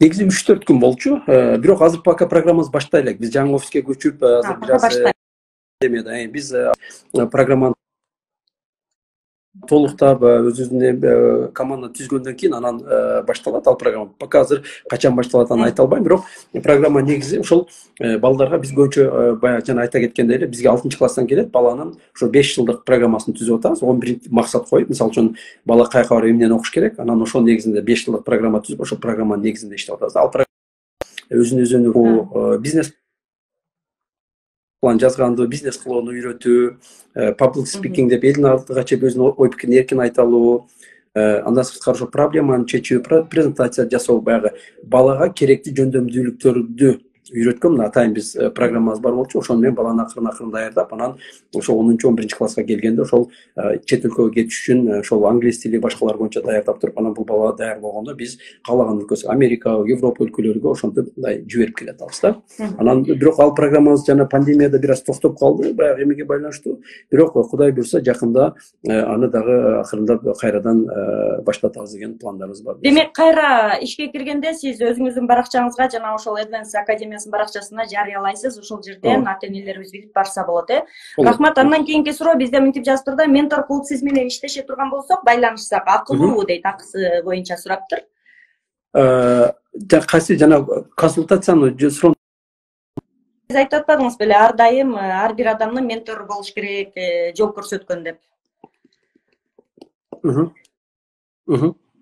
Ошол эми албетте мындай да, бизде биз команда менен иштейбиз. Эми биринчи консультация бекер болот, бирок эгерде ошол биздин ошол сервис жагып, мен силер менен иштешем дей турган болсо, анда ал акылуу болот. Бекер нерсе эч качан мындай болбойт да, ал нерсе анагыбыз келет. Бирок бизде баягы офис деген бар, аренда плата төлөш керек, жумушчуларга айлык бериш керек, команда бар, аларга айлык бериш керек деген нерселер бар. Ошондуктан сөзсүз түрдө акчалуу болот, бирок акчалуу болгондо деле ар бир ата эненин ошол мындай төлөй ала турган баада, анан кээ бир учурларда болуп калышы мүмкүн. Мисалы үчүн мүмкүнчүлүгү чектелген, баягы эмеси кыйынчылык болгондорго сөзсүз түрдө мындай жеңилдетүүлөр да болот да, сөзсүз түрдө. Мен ойлойм да, акылуу болгон нерсе өтө жемиштүү болот деп. Анткени чөнтөгүнөн бир аз болсо да акча чыга турган болсо, ошол сиздин артыңыздан кууп жүрүп, эмне дедиң эле, качан өтөсүн деп талап күчтүү болот. А эгерде бекер өтө турган болсоң, бекер эмне, ким убактысы болсо келет, анан кетет, анан эч баягы андан кеткен эчтеке жок да. Ошондуктан мен айтат элем биздин катышуучуларга, ата энелерге, бул сабагыбыз өтө баалуу, өтө кымбат сабактардан болчу. Бирок ошентсе дагы биз Кыргызстан үчүн деп агай жүрөгү согуп аткандыктан бул сабакты аябай бесплатно өтүп атат. Бул сонун мүмкүнчүлүк, бул мүмкүнчүлүктү да колдон чыгарбашыбыз керек. Жакшы, бул жерде дагы негизги суроолордон алалы. Агайдын баракчасын белгилеп коесузбу сураныч дейт. Бул биздин рекламага чыккан сабак болот. Ошол жерде жазылуу эжелер. Аябай сонун эфир болду, угуп ыйлагым келди дейт. Балдарын эле эмес, элин ойлогондо бар экенин кубанычтамын. Аллах сиздерден ыраазы болсун дейт. Алмаз агай, сизге ыраазычылык. Рахмат. Эрте жаштагы балдарды да кабыл аласыз, жакшы болот эле дейт. Буюрса ал боюнча дагы агай баракчасына чыгарат экен, 6-класстан баштап деп айтты. Ассаламу алейкум дейт Сумай эже, урматтуу агай, өтө сонун темада эфир болду. Сиздин азыркы айткан сөздөрүңүз коомго дагы тийгизет деп ойлойм дейт. Сизге ыраазычылык бул жерде. Негизи сиздин өзүңүзгө кайрылып деле суроолорду беришет окшойт. чет өлкөгө окууга дейт, TOEFLга даярдайсыздарбы же TOEFL тапшырып кайрыламбы дейт. Чет өлкөгө Бар, окууга албетте бизде ошол мурда атайын биздин английский курстарыбыз бар болчу, ал дагы ошо пандемияда токтоп калып, азыр кайрадан ошону аракет кылып атабыз. Атайын ошол мындай экзамендер бар, ошо Duolingo, TOEFL сыяктуу эмелерге даярдай турган мугалимдер менен азыр сүйлөшүү жүргүзүп атабыз. Ошолор менен сүйлөшкөндөн кийин даярдыктар болот, ошондойлорду кылабыз буюрса. Бул жерде жазыптыр, баланы кайсыл багытта жакшы экенин кантип билсек болот дейт.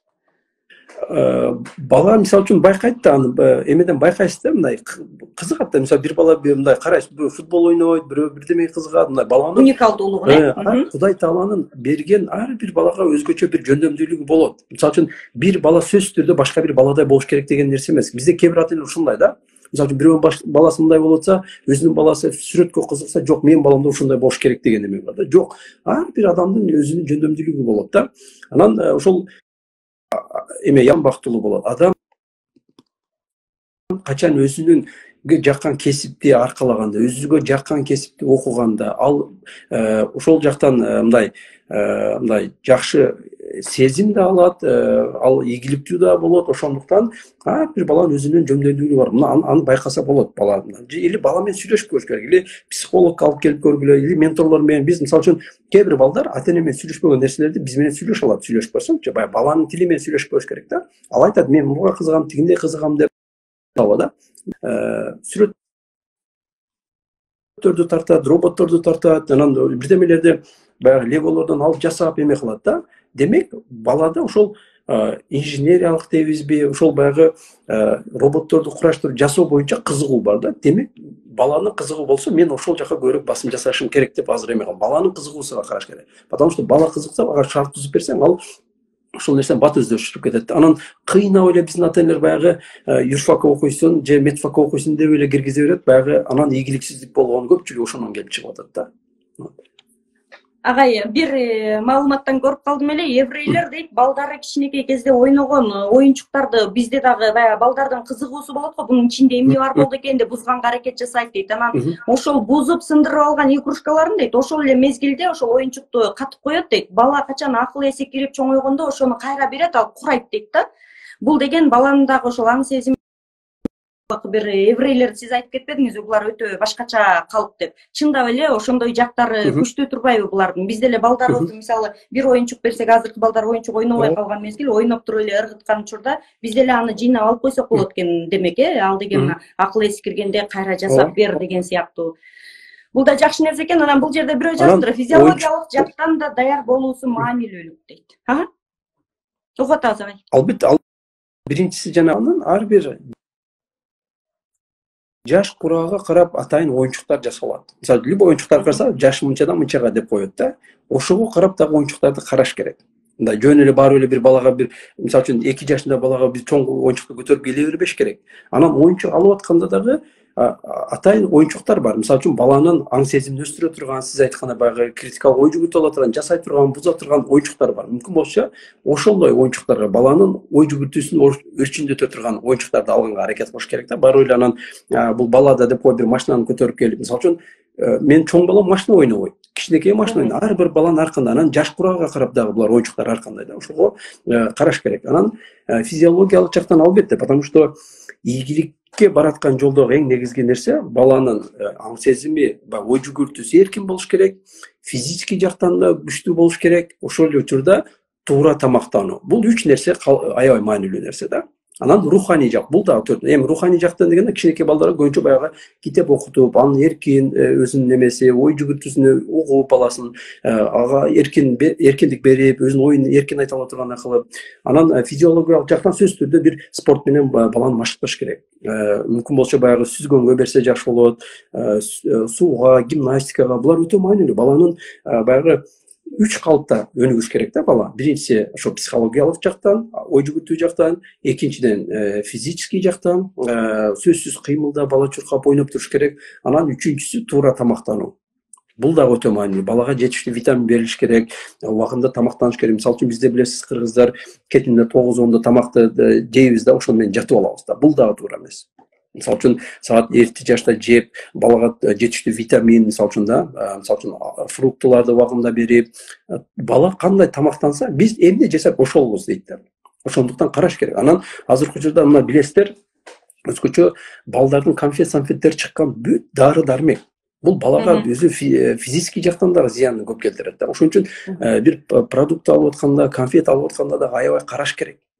Мисалы үчүн баягы кола сола нерселерди ичирбеш керек. Эң жакшысы суу. Мисалы үчүн мисалы немистерде жалаң суу, ар бир немистин баласында мындай бутылкада суу көтөрүп жүрөт. Не только баласын, ар бир немистерде мындай кичинекесинен үйрөтүлгөн нерсе бар.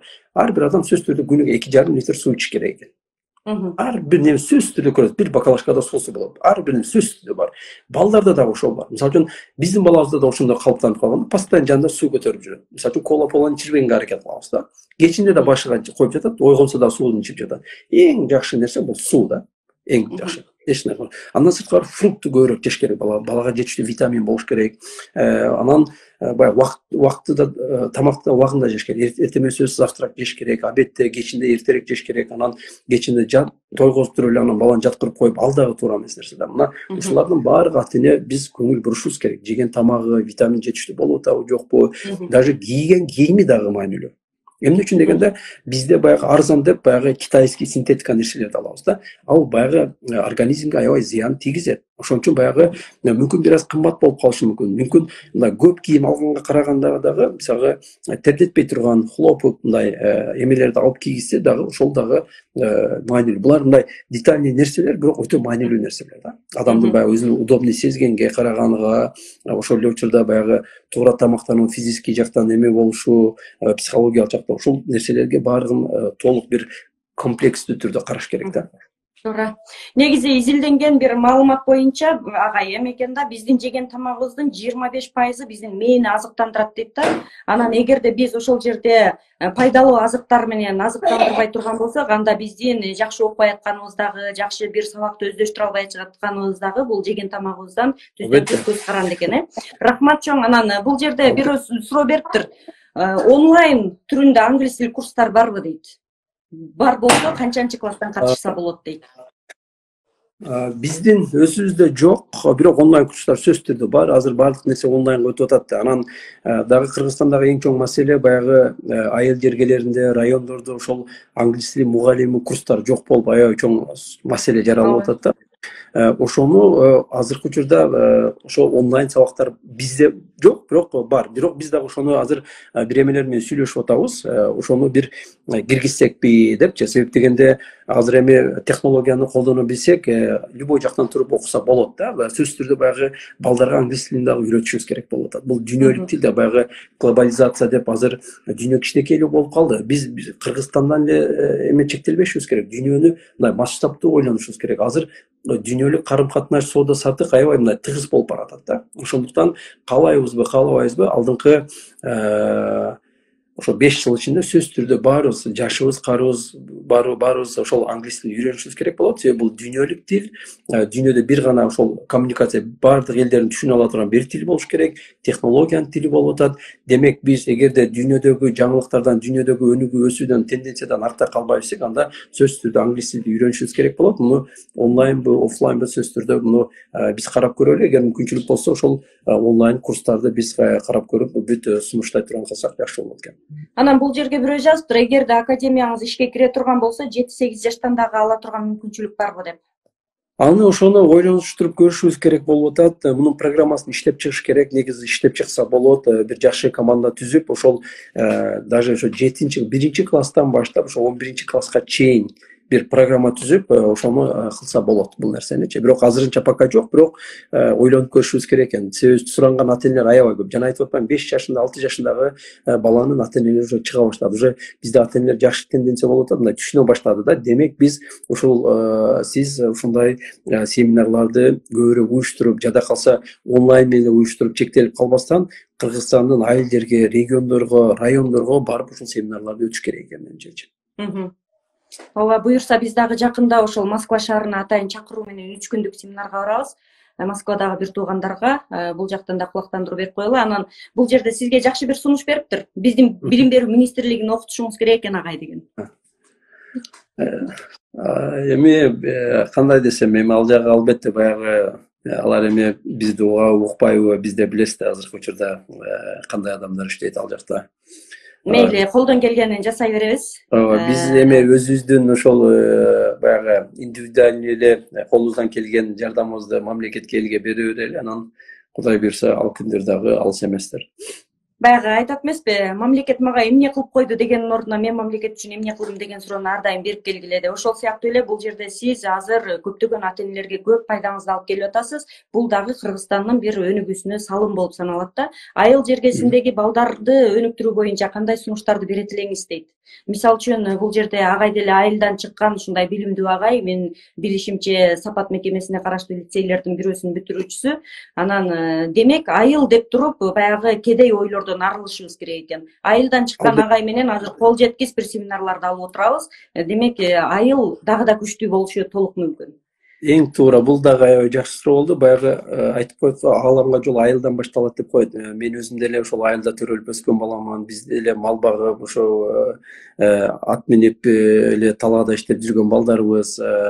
Бирок баягы жана айтып кеткендей эле максат, план, аракет, анан ата эненин баягы колдоосу, жоопкерчилиги өтө маанилүү нерсе экен да. Себеп дегенде бизде өзгөчө ошол баткен жергесинде эми мүмкүнчүлүк аз да, бир гана иш жок, талаага иштеп мал багып эле ушундай жүргөнбүз да. Бирок мен бир жагынан ошо ата энеме да терең ыраазычылык билдирип кетмекмин. Учурдан пайдаланып, себеп дегенде мен ата энем дагы ошо билимдүү кишилер, апам мектептин китепканасында иштейт, атам дагы ошо бухгалтер болуп, анан бизде ошол эми мүмкүн биздин убакта баягы жанагы телефон, компьютер деген нерселер жок болчу. Анан өзгөчө апам китепканада иштеген үчүн үйдөгө аябай көп китеп алып келчү да. Биз үйдө көп китеп окуйт элек. Тамакта отурганда деле баарыбыз, атам окуйт, баарыбыз үй бүлөдө баарыбыз китеп окуйт. Мүмкүн ошонун дагы бизге мындай таасири чоң болду деп ойлойм да. Себеп дегенде ошондуктан ата энелерге айтам, сөзсүз түрдө баланын жашына карап үйгө көбүрөөк китеп алып келгиле. Бала өзүңөр отуруп окугула. Ошо биз ата энебизден көрөт элек да. Мен атам мисалы үчүн тамак жеп отуруп деле китеп окуй берет да. Мисалы үчүн ал демек бизге таасири тийген. Биз бир туугандар менен талашып китеп окучубуз да. Үйдө мисалы үчүн кадимкиде китепкана сыяктуу бүт китептер бар. Анан баягы китеп окуган баланын ой жүгүртүүсү, кыялдануусу аябай мол. Мен аябай чоң кыялданам. Кичинекей кезимде азыр элестетем, мисалы үчүн мындай айылда жүрүп ошол нерселерди мындай кыялданып элестетчү экенмин да. Демек бул нерсенин айылда, шаардан эмеси жок. Кайра кыйынчылыкты көргөн балдардан кыйын адамдар чыгат. Адамдарыбыз баары ошол айылдан чыккан адамдар. Адам канчалык кыйынчылыкты көрсө, анын аракетчилиги ошончолук күчтүү болот да. Ошондуктан айыл жергесинде кайра балдарга мындай айылда мындай көчөдө ойногонго бул дагы бул чоң таасири бар да. Ошон үчүн айыл деп өзүнө кемсинтип, же болбосо баягы мындай коркушунун эч кандай кереги жок. Кайра эң кыйын адамдар баары айылдан чыгат. Болгону ошол балага ата эне катары ошол айылдан болсо деле туура багыт берип, бала менен сүйлөшүп, ошол айткан нерселерди айылда кылса деле болот, айылда аткарса деле болот. Кайра айылдын балдары күчтүү болуп чыгат. Болгону аларга мындай туура бир эме бериш керек болуп атат. Баягы сен кыйынсың, колуңдан келет, сен балдарды мактап, анан өзүнүн жашына карап туура багыт берип, туура билим менен алып барса, сөзсүз түрдө чет жакка чыгат. Мына биздин азыр жана айтып кеткен мисалы үчүн Америкага алып келген 160 баланын бир 70% айыл жергесинен жөнөкөй эле бүт Кыргызстан регионунан келген балдар. Жөнөкөй эле мына бир Жалал Абадтан бир бала айылдан келген, бизде ошо академияда окуп жүрдү, аракет кылып, даже Бишкекти да биринчи жолу көрүп аткан бала да. Ошол бала деле аракет кылып азыр Америкага келди. Былтыркы жылы келсем, ошол бала мени 18 жашында бала, 17 жашында келген, мени $20,000 машинасы менен келип тосуп алып атат да. Агай жүрүңүз депчи. Кетип атканда дагы байдын баласы эмес, ата энеси Россияда иштеп жүргөн, кыйналып байкуш. Анан кетип атканда дагы баягы акчасы жок, апасы бирөөлөрдөн банктан карыз алып, кредит төлөп, эптеп жөнөттү эле. Бала келип аябай башында кыйналып жүрдү. Азыр бир жыл өтпөй бала сонун баягы окуусун окуп атат, финанс жактан жетишип атат, өзү аткан баягы айылда мунун эч кандай эмеси жок, баягы айылдык, шаардык кайра шаардын балдарга караганда айылдын балдары тыңыраак болгону аларга бир баягы самоуверенность деп коет, баягы өзүгө ишенүү жетишпейт да. Ошону беришибиз керек. Кыйынсын баланын колунан келет, мындай десек, биз сөзсүз түрдө айылдагы көп балдарды дагы чыгарганга мүмкүнчүлүктөр бар. Демек, мүмкүнчүлүгүбүз чексиз экен. Анан бул жерде мындай суроо келип атат да, агай. Бул жерде эки ажырым бир жолдо турабыз. Анткени деген сиздин оюңуз, мисалы, канча жаштан бериш керек балдарды мектепке дегенде, ал жерде булар эрте жаштан кам көрүп отуруп, анан 5 жаш болсун, 6 жаш болсун, баланын даярдыгына карап туруп, эгерде ата-эне балалуу болгонго даяр болсо, бала ошол курсакта болгон мезгилден даярдык көргөн болсо, анан ал деген ошого жараша өнүгөт да. Анан бул дагы биз азыр батыш өлкөсүн туурап туруп, эмне үчүн еврейлер же болбосо ошол Америкадагылар же Германиядагылар булар деген 5 жашта тил үйрөнүп атпайбы, менин балам деле окуйт деп, ага чейинки фундамент жок. Бирок деген ошол куракка келип туруп такалып, ошону туруп алат да, мен ушул баламды беришим керек. Бул деген эмне үчүн Европа балдарынан кем эмес депчи. Бирок ага чейинки даярдык бизде болбогон үчүн бул бир аз бизге тоскоолдугу болушу мүмкүн. Бул жерге мондой суроо келиптир да, мектепке бала кайсы куракта бериш керек, 5 жаштан бергиле деп кыйнап атат дейт. Бул жерде өтө көп, мен адис катары көп жылдан бери мектепте иштеген киши катары айта алат элем, көп ата-энелер өзүнүн жеке кызыкчылыгын алган учурлар болот да. Мисалы, менин балам ушул жерге мектепке келет, анан үйдө балам жалгыз калат, садикке барбайт, эми келип кетип турганга үйдө эч ким жок, чогуу келип кетсин деген кызыкчылык менен 5 жаштан бергендер бар. Дагы бергендер бар, бирок тилекке каршы албайбыз да. Анан анткени азыр сиз айтып атсаңыз, мен аябай терең ойлондум да. Демек, мектепке барганга чейин бала эле эмес, ата-эне дагы психологиялык жактан, физиологиялык жактан, ар тараптан даяр болуп, бала дагы ошол маалымат менен суугарылса, анан келип туруп, менин балам мына деп алып келсе болот экен да. Азыр чындыгында бул жерде эки ажырымга түшүп калдык. Сиз да оюңузду айтып кетсеңиз. Бул жерде туура маселени козгоп атат.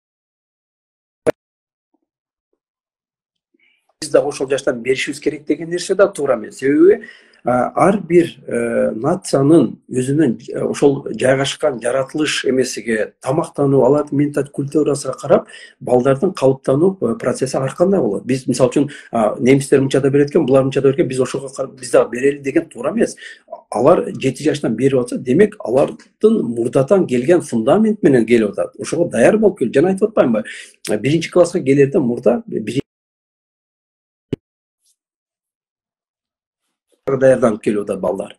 Мисалы, биз жөндөн эле туруп эчтеке жок эле биз 7 жаштан 5 жаштан берип салалы деген дагы туура эмес. Потому что биз өзү биздин Кыргызстанда биздин ученыйлар ушуну бир изилдеп чыксак да жакшы болот негизи. Бизде баягы калыптануу кандай, баягы ар бир улутка, нацияга, ошол жанагы айткан жаратылышка, жеген тамак ашыга карап дагы калыптануу ар кандай болот да. Мисалы, азиаттар менен европалыктарды салыштыра албайбыз. Экөөнүн физический жактан жетишүү, ой жүгүртүүсүнүн мындай сөзсүз түрдө мындай айырма бар. Биз көчүрүп албашыбыз керек. Ошон үчүн биз өзүбүздүн ошол кыргыз элинин жаштарыны, ата-энелерин изилдеп чыгып, анан бир жыйынтыкка биздин ошо атайын бул тармакта эмелер бар да, жанагындай эксперттер. Ошолор талдап чыгып туруп, изилдеп, анан айтсак болот. Биз монча жаштан балдарды берсек жакшы болот экен, себеп дегенде мол негизинде деп айтсак болот да. Так мен азыр айта албайм. Балаңарды 6 жаштан же 7 жаштан бергиле деген бул туура эмес нерсе болот. Биз өзүбүздүн эмеси карашыбыз керек. Анан биз баягы Американын эмесин көчүрүп ала албайбыз да. Ал туура эмес болуп калат. Демек, бизде географиялык дагы абалыбызга андан да көз болот керек экен. Анан бул жерде бизде азыр апалар гана билимге өзүн өнүктүрүүгө умтулуп атышат. Аталарыбыз караңгы, көп тоскоол болушат, жылдырбай каршы дейт. Бул жерде жакында эле мен өзүмдүн китебим чыккан, Кечикпечи ата деген. Аталар биздин тарбияда чын эле орду болбогондуктан, бул менин 10 жылдык иш тажрыйбам негизинде жазылган китеп. Мен жазуучу эмесмин, акын эмесмин, жөн гана ошол баарыңыздарга сунуштайт элем. Аталар окуш керек, аталар эле эмес, негизи ар бир үй бүлө окуп чыгыш керек деген сунушту берет элем. Агай, сизге сөз бергенде эле 32 өтүп кетиптир. Сизге бизге өзүңүздүн акыркы сөзүңүздү айтыңыз.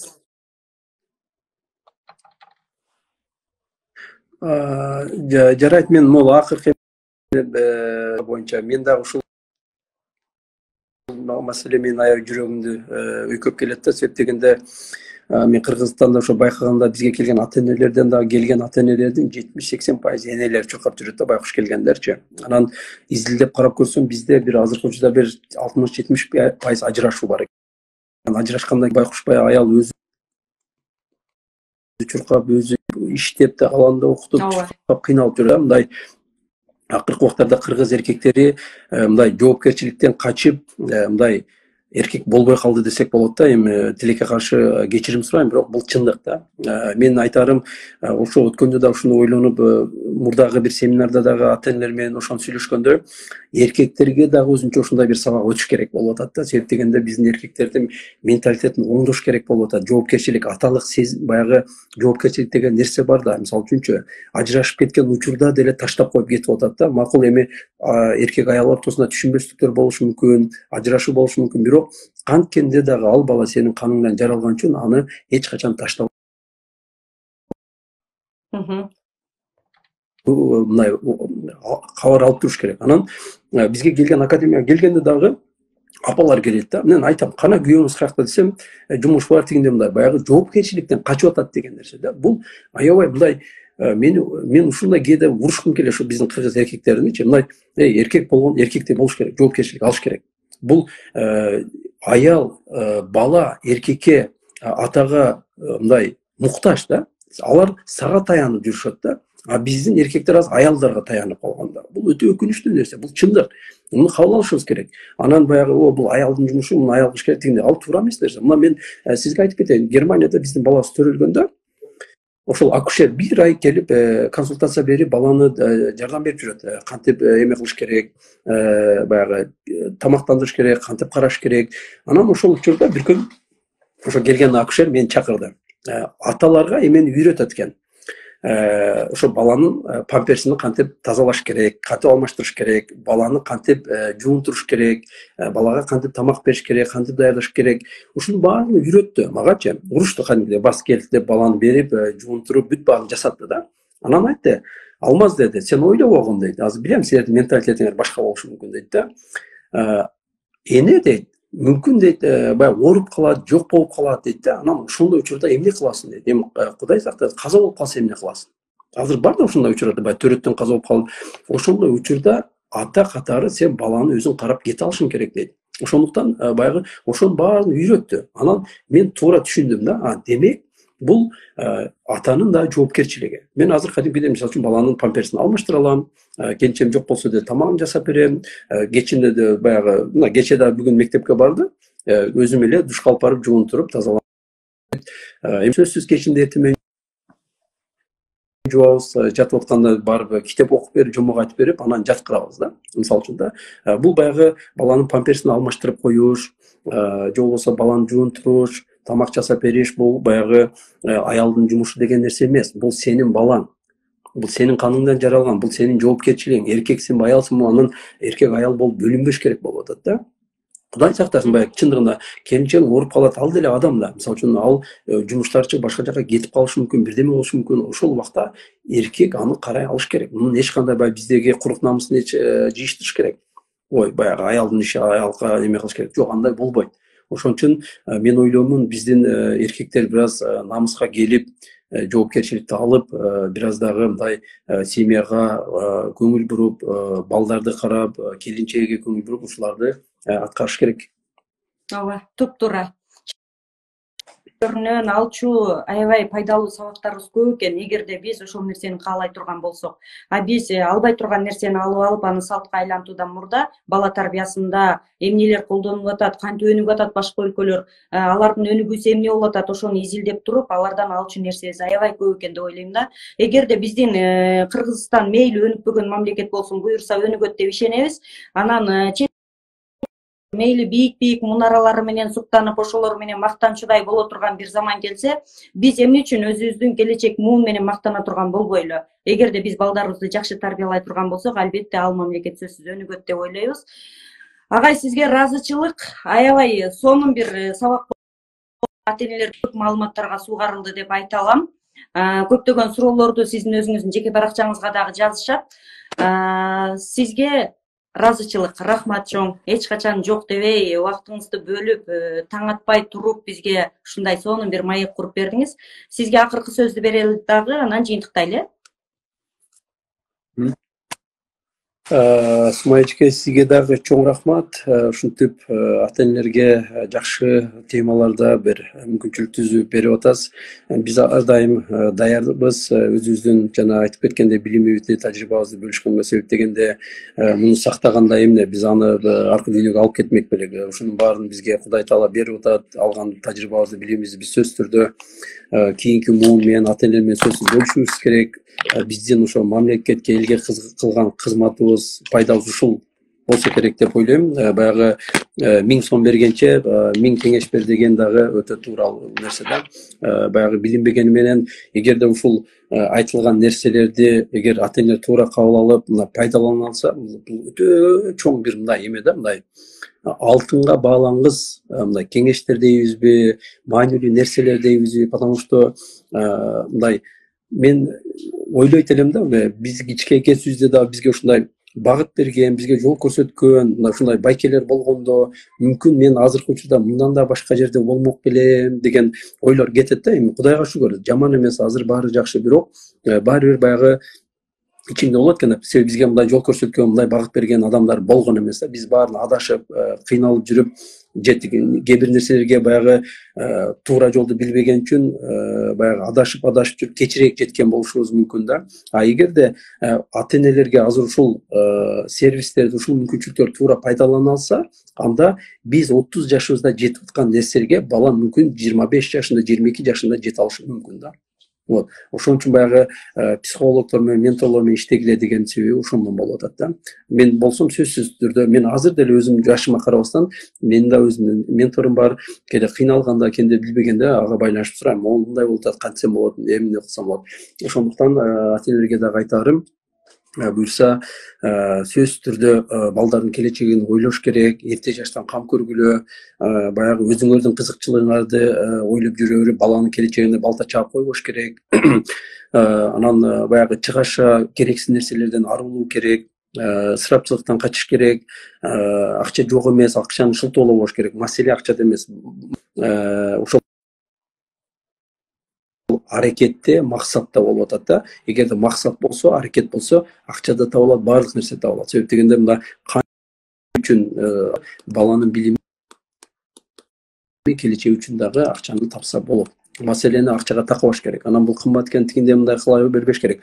Жакшы нерселер эч качан арзан болбойт. Анан бул нерсени баягы баланын келечегиге жасалып аткан инвестиция катары караш керек. Бул окутуп акча чачат да, мына балага көп акча кетип калып атат тигинден мындай депчи. Жок, бул сиздин кылган инвестицияңыз. Бул эртең инвестиция деген эмне? Ошол туура акчаны туура жака коротсоңуз, ал эртең ошол эселеген эмес менен келет да. Мисалы, биз деле мисалы үчүн мен байдын баласы болгон жокмун. Ата энем кыйналып жер сатты, малды сатты, баарын сатып окутту, бирок ошо белгилүү бир баягы билимди алып эме кылгандан кийин ошонун баардыгы эселеп келип атат азыр, Кудайга шүгүр да. Ошондуктан бул баягы узак мөөнөттүү бир инвестиция катары караш керек. Балага жасалып аткан инвестиция бул мындай бала мөмөлүү дарак.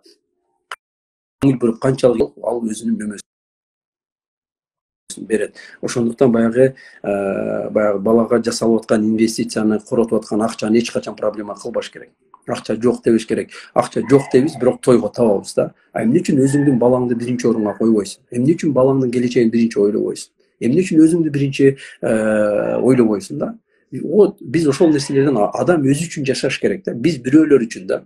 Тиги эмне дейт, бул эмне дейт, анан курук намыс менен өзүбүздү эле болгондо аны туура жашасак, анда биз жашоо да жеңил болот, көптөгөн ийгилик жетсе болот. Ата энелер, баарыңыздарга ийгилик. Буюрса, үмүтүңүздөрдү үзбөңүздөр. Кыргызстандагы өнүккөн мамлекеттер арасына кирет. Эң чоң инвестиция, эң чоң бизнес бул ошол адам ресурстарына жасалган инвестиция, потому что баардык нерсени адам жасайт. Ошондуктан биз Сумай эжеке айткандай, мүмкүн япондор технология жагынан башка өлкөлөр бир эме жагынан өнүгүп аткан болсо, биз ошол адамдарыбыз менен сыймыктана турган өлкө болушубуз керек. Биздин элибиз, биздин жаштар канчалык күчтүү болсо, ал мамлекет ошончолук күчтүү болот. Мына ошол мына 1-2 жыл мурда мен Американын посолу Дональд Лу менен жолукканда да айткан, мени ошо Кыргызстанга эң мындай суктанган нерсем ушул азыркы жаштар мындай жаштарга мындай көбүрөөк көңүл буруп инвестиция жасап атат дейт да. Бул өтө сонун нерсе. Мисалы үчүн Казакстан силерден бай болушу мүмкүн дейт. Алар кен байлыктары бар дейт. Бирок кен байлык белгилүү бир убакка чейин эле дейт да. 15 жыл, 20 жылда түгөнүшү мүмкүн дейт. Бирок адам ресурстарына жасалган инвестиция бул өмүр бою калат. Ошон үчүн Кыргызстан азыр башка коңшу өлкөлөргө салыштырмалуу бир аз да болушу мүмкүн. Бирок болсо ата-энелер балдар инвестиция кылып, жакшы окуп, чет өлкөдөн билим алса, алдыда 5-10 жыл ичинде Казакстанды дагы көптөгөн өлкөлөрдө озуп өтөт деп сөзсүз түрдө айтты да.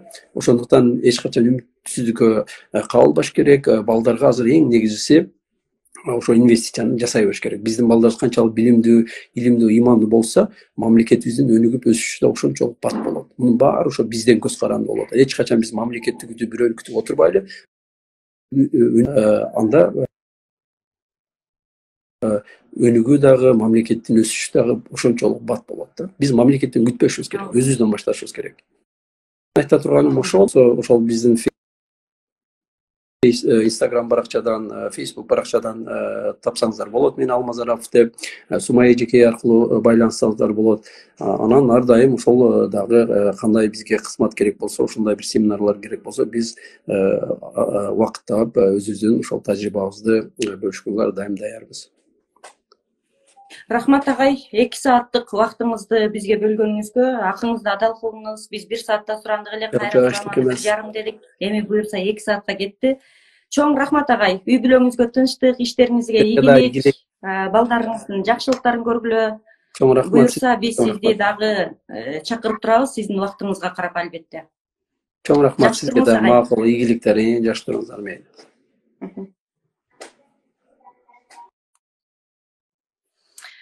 Урматтуу катышуучулар, сиздерге терең ыраазычылык билдиребиз. Бүгүн биздин көптөн күткөн пландалган сабагыбыз жыйынтыкталды.